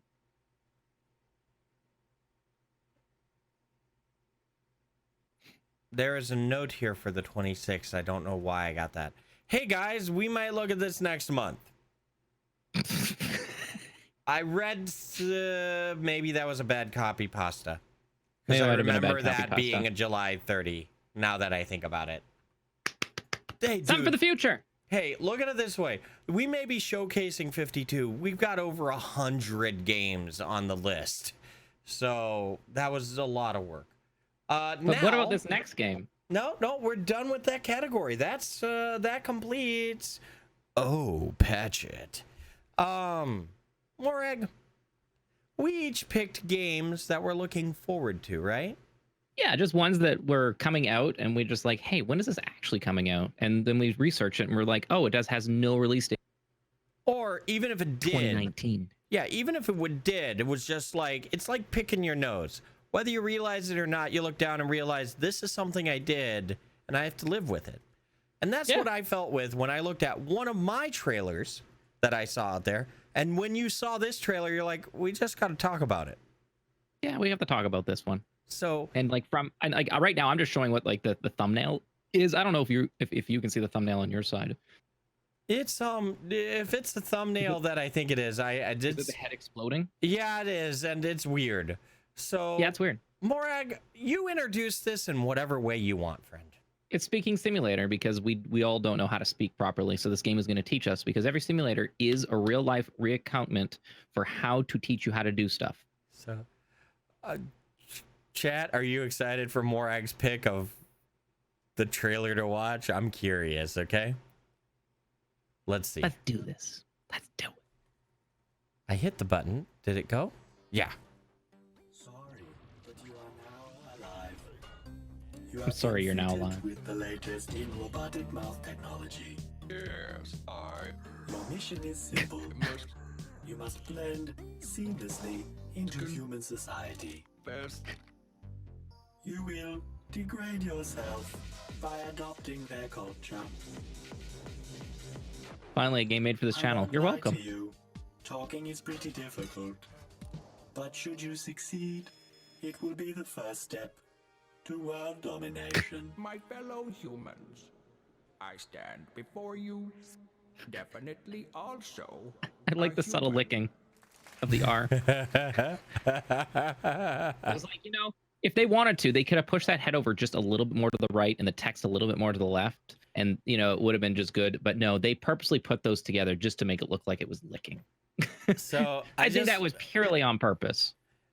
we see trailers like that as a WTF moment, and we can't show them for that month because it's not out for like who knows how long. It might just even drop randomly. It just might drop randomly. We'll never actually get to see it. I know. So I'm so glad you picked that one. Some of the gifts on their store page are pretty good. I obviously have to get this. Yeah. All right.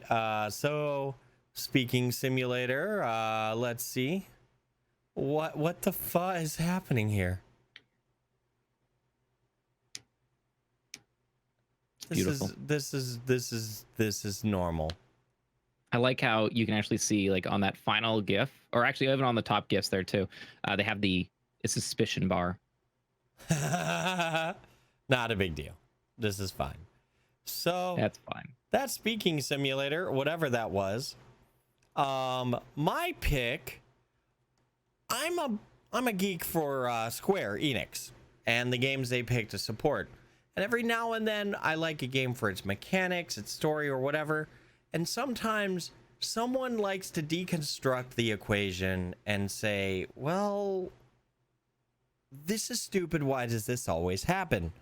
So I bring you Tower Princess, a game where you are a knight that apparently saves a princess from a dragon or something, except that's not where happily ever after comes from, because you can't assume the princess falls in love. Here it is, Tower Princess. Let's see if this is a unique or interesting concept.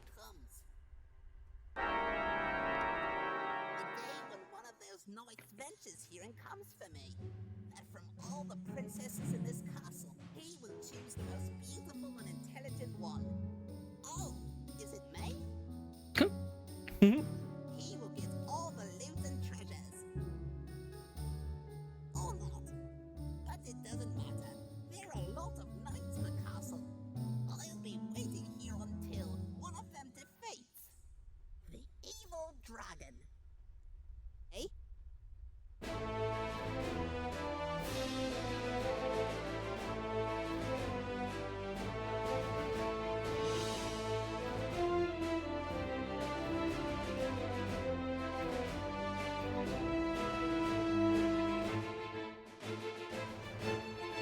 First, I like fun old-fashioned games that you do mechanics like this, right? Mm-hmm. Makes me feel N64-ish. Oh, definitely N64-ish. Oh.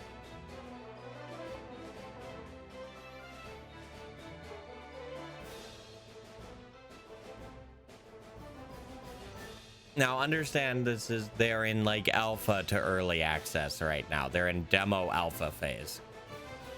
And you can find it on itch.io, but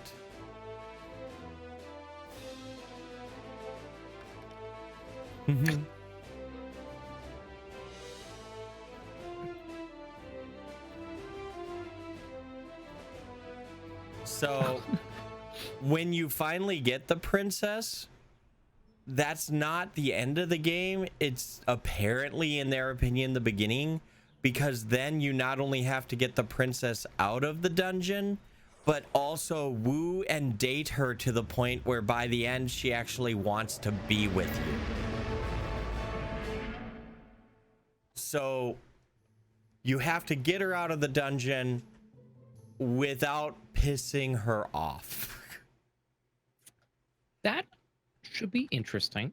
I don't know if it's like the escort quest from hell, but if it's the concept of you have to go on a date on your way out, that's amazing. Dating while getting in and out. Yes, just like that. That's how babies are made, chat. It's Tinder, baby. Tinder. It's no. So that's our picks. And now the last is this the last section? Just re-releasing. These are all the re-releases. Okay. So where's it from and where's it going to? And all of these are PC going to console in some way. Yep, all of these are just going to console from PC. I think we're okay to just kind of skip through them for people who want to see them or not. I'm just gonna play them one right after another, and then we can talk about it, and then link the stuff in the. That works. Okay, not even needing to talk between. No, just go. So I can't say I've ever seen this before though. So apparently this is called the Savior's Gang, and it's going to console. One of the reviews I read from it was, this may be the weirdest game I've ever played on a PlayStation game. Apparently you are the savior and you have to go through trap hell with your followers to not be killed. So wait, are you saying that this is like just like freaking what was the game called with the motorbikes in it? I don't know. But I mean, like where you like Man loves it, Popsky loves it. Hank or whatever. No, Trials. Trials? No. Trials is just a big old. You should get to the end and you gotta just survive. Yeah. And that's like, I know this is a little bit different, but it kind of feels like that same one. You're just trying to get through every single thing and get to the end and win. And it looks like there's gonna be time stuff too, like doing it as quickly as possible and whatnot. Yeah, this hey,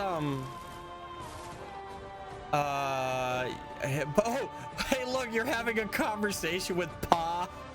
It's Jesus and Dad. All right, that's a cute thing to add to the end. Miracle in process.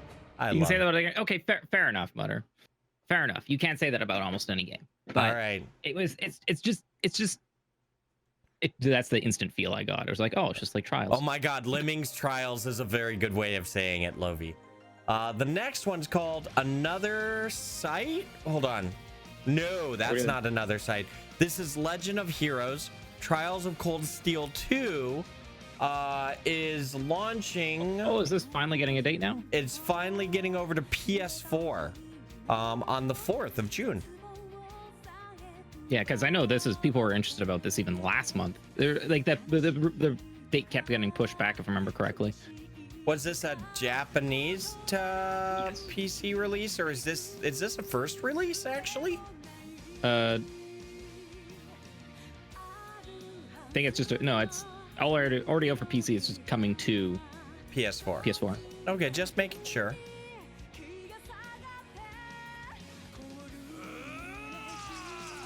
I love the random scream.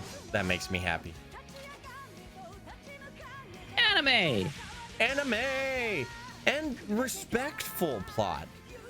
Nothing overly bearing. Everything makes sense. Hey, I just got proven. No, that's not. No, this is still just. I call this real anime. Oh no, not real. Sorry. Let me take that back. This is anime. This isn't weeb.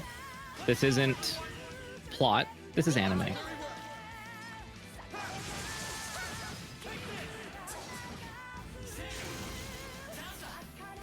Mecha anime. Oh my God, look at that HP. That is some insane HP. So they're gonna play the number game with this, huh? Well, I bet you they did that because you're in a giant mecha, so you can't have like people taking down mechs with 1,000 hit points. It makes sense. So that is Legend of Heroes Trails of Cold Steel 2 coming to PS4. Next is a game I wanted to love, but it only had local co-op on the computer. So now they're taking local co-op to PS4 and to Xbox One. Super Blood Hockey, which reminds me of one of my favorite NES games, Ice Hockey.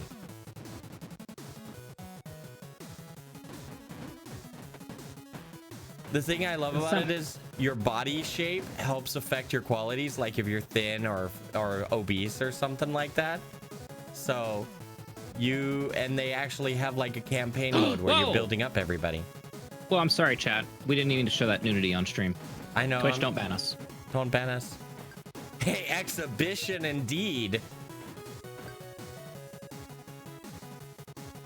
I know that like shower with your dad is not allowed on Twitch, so we should have reviewed this trailer a little bit closer. I'm sorry. Hold on, is shower with your dad on the ban list? Yeah.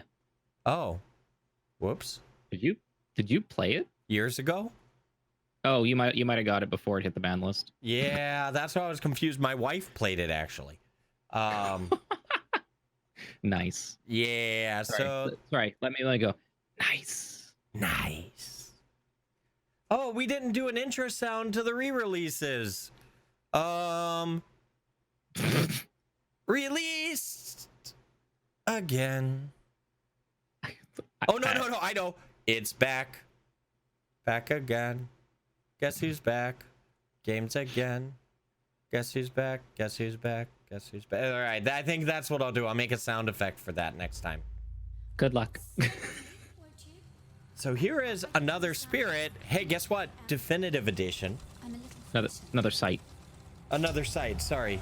So this is, I think, an adventure / pointing or an adventure game where she doesn't really have sight, but she can see the area due to the spirit ability of the cat with her. It's a really interesting approach where the cat allows her to see colors. Crazy. Feels like Disney, like a princess going through trials and tribulations.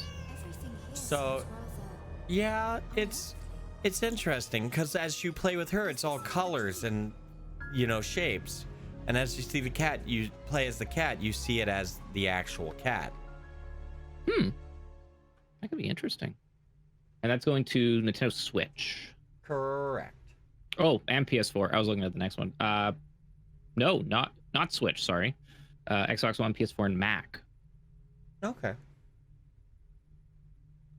So Mac people out there. Can we just click it to the end? Thank you.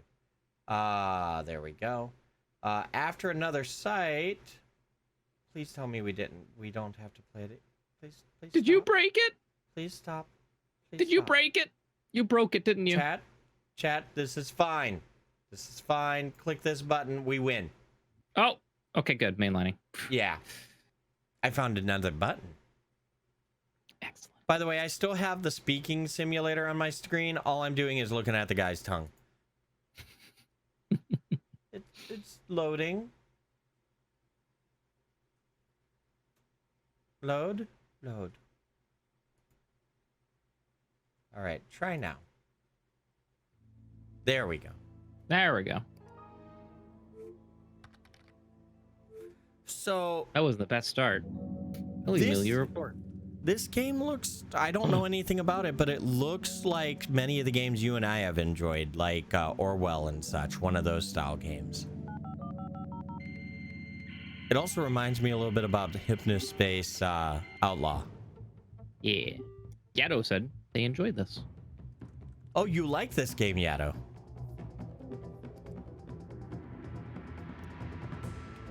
So apparently you're trying to find the equivalent of a terrorist, but you have to check it over 50 people? Oh.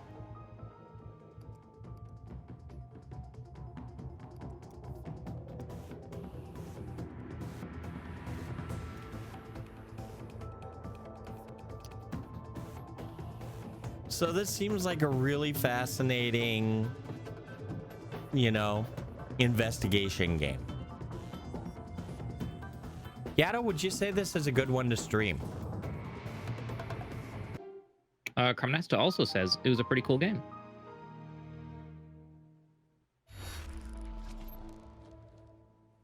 And that is going to Switch now too as well. Yeah. So that was that. Oh no, I forgot we had one of these on the list. I was gonna say, I thought you were gonna take this one off.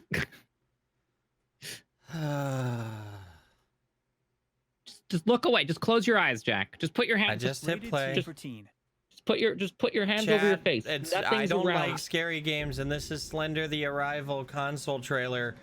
This is going to the Nintendo Switch because that's where we always need. That's a teddy bear. Oh, that poor teddy bear. It's dead looking now. No. A place to escape and unwind. This doesn't sound right. Yeah, unwind your intestines. By a slender man. But every town has its secrets. Like a lanky old man in the forest wanting to eat you. Sorry, didn't that die off years ago? No. They did a whole movie, didn't they? Yeah. Don't Like you know? No, shit balls. There's Sorry. definitely cult following for this game. No. I failed you. Shit, you fuck you. Sorry about the swearing. It was worth it. One of the most horrifying games in recent memory. Does an excellent job of keeping you on the edge and not over. What are those 2 remaining comments? Were they trying to meme their own stuff? No, if not outright terrified. No, those were legit comments from like GameSpot and of recent memory. I would not want to have that as like a title for my game. Hey, I'm just saying it, The most terrifying game of recent memory. Just like, oh, okay. Well, I do know that people I've talked to say that it's got some really good atmosphere leading to the jump scares. Maybe I just have a bias against Slender Man. Maybe that's what my problem is here. Gotcha. So I might have some we're bias just gonna hit against it. play and go to the next game, 16. which is Say that when you meditate, Redeemer you should Enhanced rely on Edition. your fears of the future affect your awareness of the present. Kratos grown a lot. It's very hard today. It was supposed to be my 1000th morning of peace. 1000th morning of peace. Set that counter. Rip. Oh. Wow.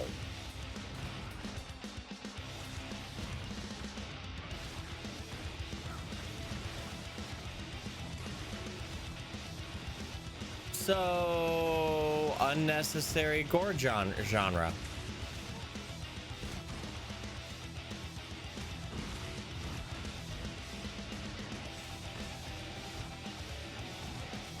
Oh, look, you can be 2 destructive monks.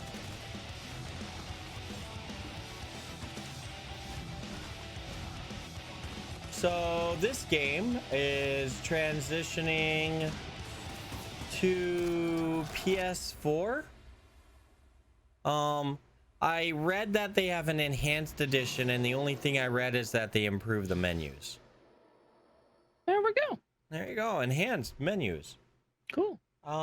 Next Hope you're doing game. well, Tony. Hi, Tony. And then the war began. That phrase is perfectly timed. War tech fighters, huh? The others developed new machines designed to fight in space. From that day, the future of the colonies lie in the hands of a few brave fighters. Oh, I remember this trailer now. This trailer made me feel Zone of Enders. This is the one that you were talking about. Yeah, just briefly. Just at first glance, it feels like it scratches the same itch. You know what I mean? Yeah. I like how he punches a fighter there. That makes me smile.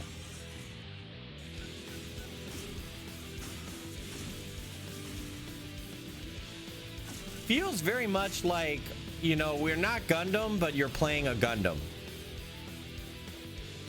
War Tech Fighters. It's not anime. So they are releasing to PS4, Xbox One, and Nintendo Switch from PC. Ever play the remake of Zone of Enders yet? Yes, it was great.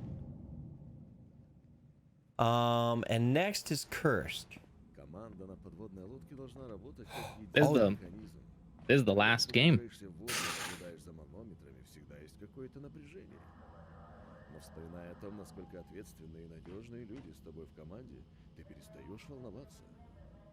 Lots of detail.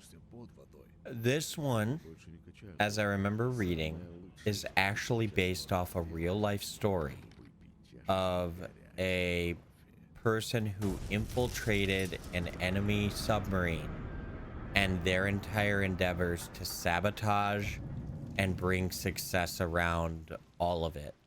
So you are like the enemy in enemy territory, seeing the stories of all the people around you and going through the events that that person went through.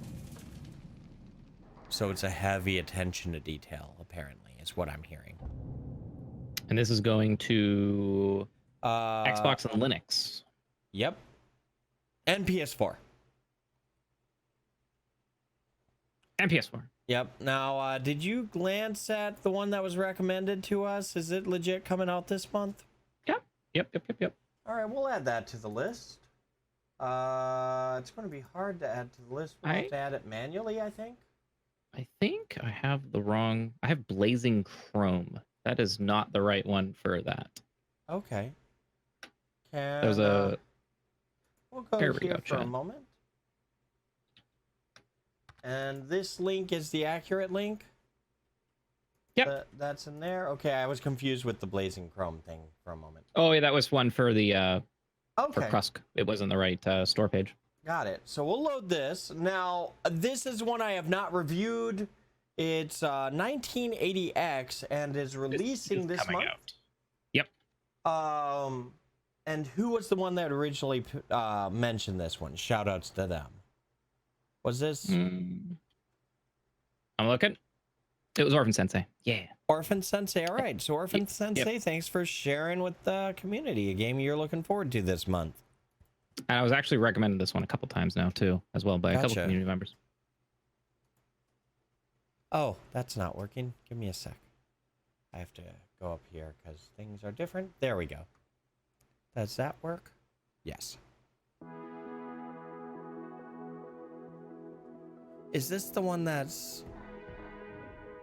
Just watch. Just to beat him up. Just watch. Okay. This is not just to shoot him up. This is not just a racing game. This is not just a ninja game. This is not just an RPG. Oh, is it this? This is the story of my life.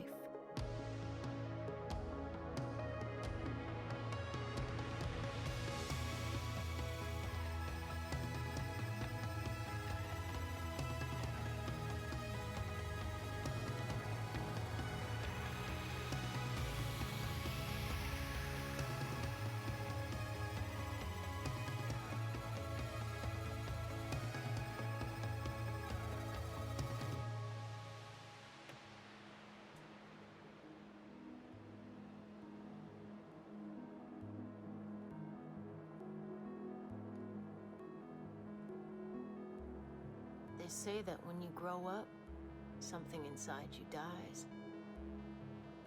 I'm still not sure if that's good or bad. When you're a child, shadows seem darker and lights seem brighter. Everything is more terrifying and more exciting at the same time.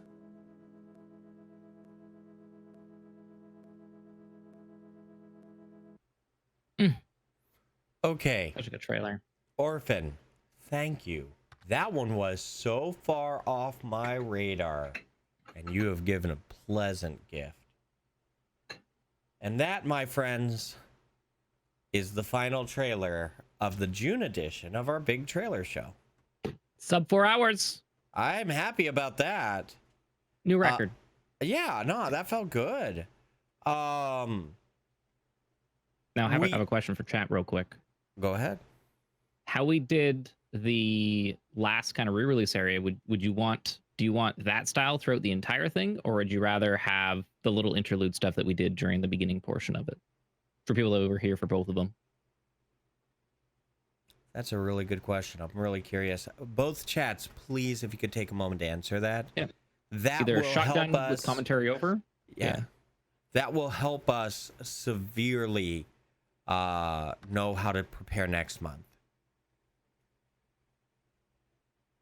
Yeah, either the shotgun approach or the commentary approach. Well, shotgun with commentary over top, or commentary in between with a little investigation into each of them. Personally, like the commentary, the combo. Define the combo. The end, like us talking over it, or talking between. Because I know I can get more information during trailers as well too. Like I can do like the deep dive during the trailers happening. Yeah. I mean, I have my preference, but honestly, I think the commentary over the trailer, but the most interesting ones with some conversation after it. So I guess we can kind of. There was definitely some during like the release era. I'm just like, we can just move on. We were talked over it. Yeah. Whereas like I think maybe like there has to be a good point to I think talking after it. All right. I think the best angle that I would pitch is to take our category idea, cut it down a little bit more, and take like the major categories and then subcategories within, like all the dated ones. We can make 4 or 5 subcategories and then talk about our thoughts afterwards generally, like do 5 or 6 of them, give a little break, talk about our thoughts, do 5 or 6 of them, talk during, and then take a break, a little bit less in between. Oh, fair enough. And here's another question. This is way out there. That I just thought about this. Jack might shoot me for this. Would you guys rather have a big show like this once a month, or would you like to see it once a week?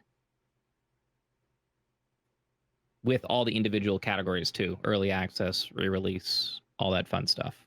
Oh, Morag, am I dedicating more of your time? Or even maybe even like 2 weeks, basically like shorter shows. Because if we did 4 hours 1 month, or say 2 hours in like 2 a week, or like twice a month, like the first half and then the second half of the month.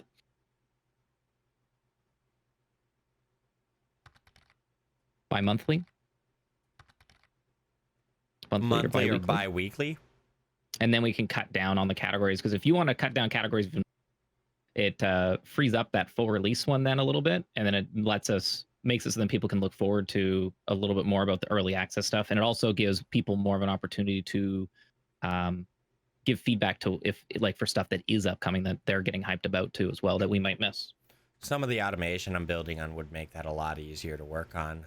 The issue is the sheer amount of research off air is something I'd like to do as a shotgun thing more so than how it is. That said, the industry moves a lot in the first 2 weeks of a month, so that might be viable to do because things would be more accurate by the 14th, it seems, every month. Interesting note, I've been tracking this for years. Between the 11th and the 14th, a lot of things get pushed forward or back. I can see that for sure. And yeah, this was just June stuff. Like last month it was about a 5-hour show. This one was sub 4. Yeah, so it would be cool if we could do 2 hours every 2 weeks. That I could see. One of the things that's just straight out there to say is people turning around and sharing things they're passionate about, like Orphan Sensei dropping that link, little things like that. That's a massive help. Because not only that, it's just us knowing what games you guys are interested in. You know what I mean? Oh, and also, I guess I'm going to drop the categories that we have in chat. And like, if you guys have any other suggestions about how to split it up more, is also really nice as well, too. Where did I put that? Yeah, and I mean, even if we have nothing for a category or one per category, it's just like a news show. Sometimes you don't have your segment that week, you know? Every 2 weeks also makes it more VOD friendly. That's a very good point.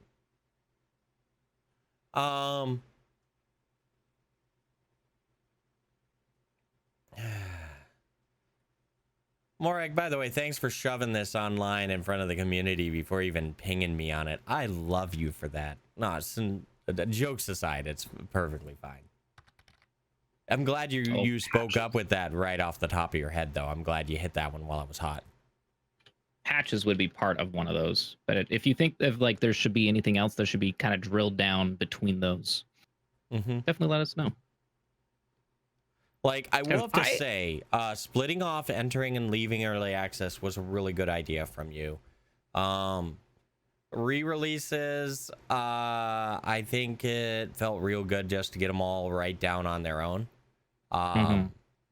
Releases, I do think that even if we do commentary between, I think we need to just have to clean up the amount of time we're allotted. I think kicking it down to like, instead of us having a conversation, just simply... Actually, this is the information I do want to know.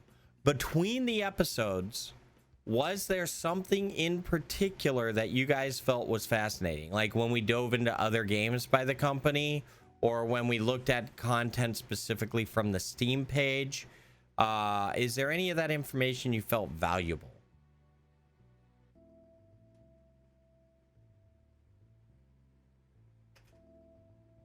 Yeah, I don't always want to spend 4 hours to spend watching something. That's very true, Demois. Very, very true. Yeah. Like even then, like I was 2 hours. I do agree is a sweet spot. I agree with that completely. Especially every 2 weeks, and then that's content. That's content that you can look forward to. That you can like dedicate small amounts of time to. But yeah. Oh, and do you have the list that you want to submit there? The playlist of all the trailers? Soon. Give me a moment. Soon. Okay. I want to add 1980X to it. And then I will have the trailer available. Oh, if you want to watch something times 2 speed at like 4 hours, then it'll be like 2 hours. That is true. Very nice, Yato. That, or if you want to just go and watch the YouTube playlist, I will have it here for you in a moment. Separate indie and non-indie stuff too? That is a good idea and a difficult idea. You know what I mean? That's so tough because, like, what counts as indie when, say, an independent developer gets picked up by, say, Sony? Is that still considered indie then at that point? Some people would say no. Some people would say yes, even though it's published. Like, is self-publishing still pure indie, or is an indie being developed by or published by a AAA? Is that still considered indie? Because by that point, that means that people that only have 3 games underneath their belt or are highly recognized as quote-unquote indie developers are considered indie then. Where other people will be like, oh no, they're not indie, they're being published by these people. Or what happens if you have an indie game at AAA quality, which is the rare one in the rough, or vice versa, where you have a AAA flop? Big team budget. There's no easy way to distinguish that, sadly. Like that's a ton of research and like of actual correspondence with each of those companies. Well, I can kind of feel it out after doing this for a long time. But the thing is, if I'm able to set my own lines, I'm sure people in the audience would be like, why did you put this here? Yeah, you know? I think that's what I'm saying. It's just too much of a subjective term. Yeah. That said, I'm almost ready to give and drop that link. So, every game trailer that you missed, for better or worse tonight, it can be found here. And I don't know if this is going to be a good or bad link. It should be fine. And if it's bad, I'm sorry, guys. You can figure it out, I hope. But those are all the game trailers we looked at. All 58 game trailers tonight. Talk about it. So, what was that? I'm just adding that straight to my tweet. I could do a bit.ly for it if you want. That might be cleaner. That's fine. Yeah, let's go for a bit.ly.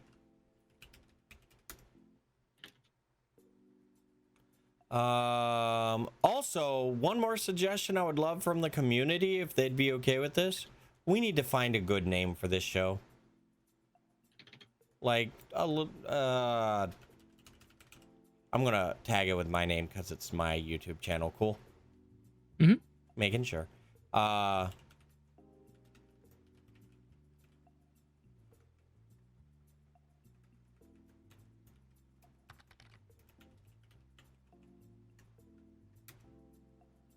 All right, copy that. Testing that and testing that. So there you go. There's a bit.ly link for you.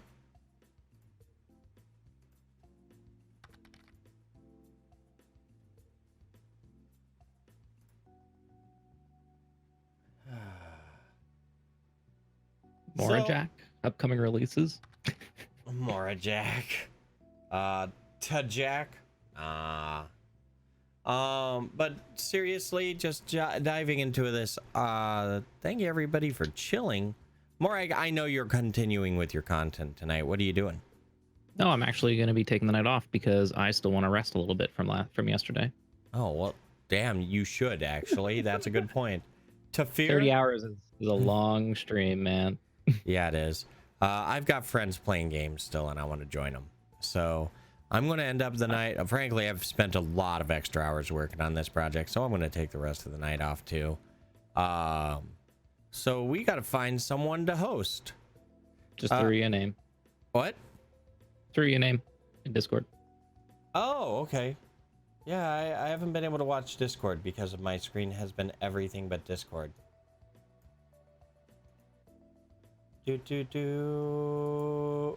All I see is Bum Simulator.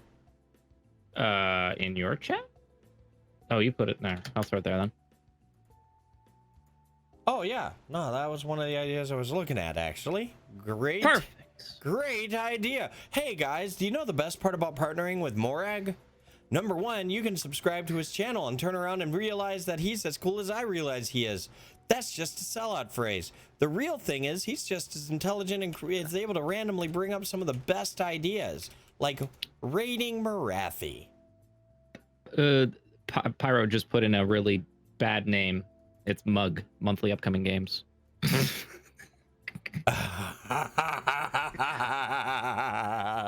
of a bitch, Pyro.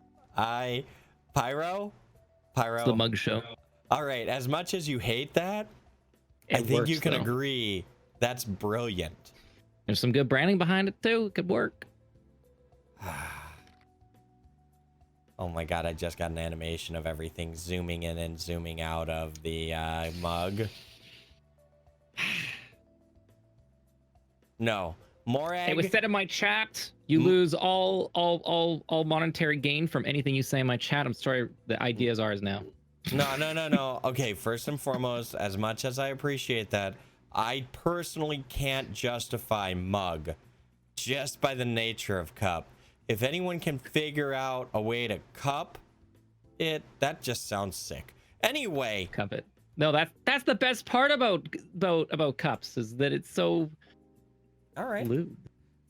So what's our raid call tonight? Video game trailers are fun, or are we doing something? Just say we're stealing your content. We're stealing your content. Start out with an emote of your choice. You could do like Talude. I think that's going to look good on my end. Yours, we could do. What could we do on yours? I'm just going to W. To W, that works. There we go. Oh, you got the emote at the end. I'll do that. Oh no, yours at the beginning, mine at the end.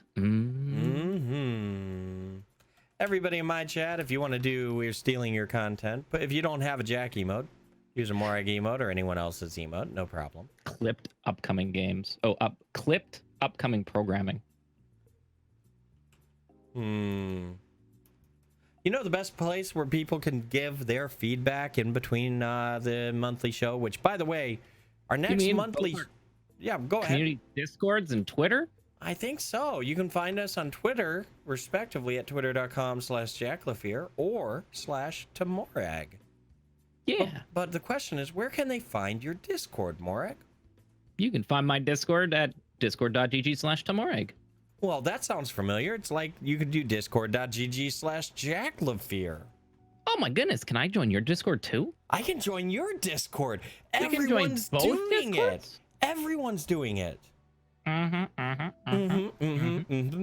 By the way, quick question. Is there anyone out there that would like to volunteer time helping out research and or data entry? You can just send us a message on a Discord or on Twitter. Yeah, my DMs are open on Twitter. Mine are too. Oh my god, Morag, we're just so freaking awesome. They're like connected. Always, forever. Oh, forever. Tentatively speaking, or we could maybe be looking at our next episode guaranteed on June 29th. However, if I remember correctly, that's SGDQ time. So maybe July 6th is what I'm tentatively thinking. I don't want to do it on a Monday. Let's keep it on Saturdays. Does that feel good to you, or should we go to a Monday? Saturdays are fine. Friday, Saturday, either or. All right. Let's tentatively say it's going to be the last Saturday of June or the first Saturday of July. So that's what we got for that. And that way you guys know what to look for. This is going to be great. I'm ready to raid Marathi. I'm ready to raid. Caster, Marathi, just to be sure. Slash raid or slash host today, buddy? I'm doing a slash raid. Nice. Marathi, I am hitting it, but we have to wait for that to propagate and all that jazz. It's somewhere around. Okay. Here. All right. I'm going to do my outro phrase and you do the final words, okay? Everybody, if you haven't followed me, go ahead and follow me. Click the heart up above. It turns into a heart because it loves you just like I love you. That's just what people say to get follows. My name is Jacklifear. I do content 5 days a week at 10 p.m. Central. That's 8 p.m. Pacific and GMT -6. I do a lot of talking and stuff, but mostly it's indie game first looks. Thank you, everybody. Be kind to each other. Embrace each other. Good night. And I throw it over to my friend Morag now. Make sure to be awesome. Make sure to be awesome, pleasant. It doesn't end here, and we'll see you another day. 6 p.m. PST. Have a good day. For all the players out there, or Jacklifear Raiders people, all the players, have a wonderful night, and make sure to finish all your unplay games. Peace. Peace.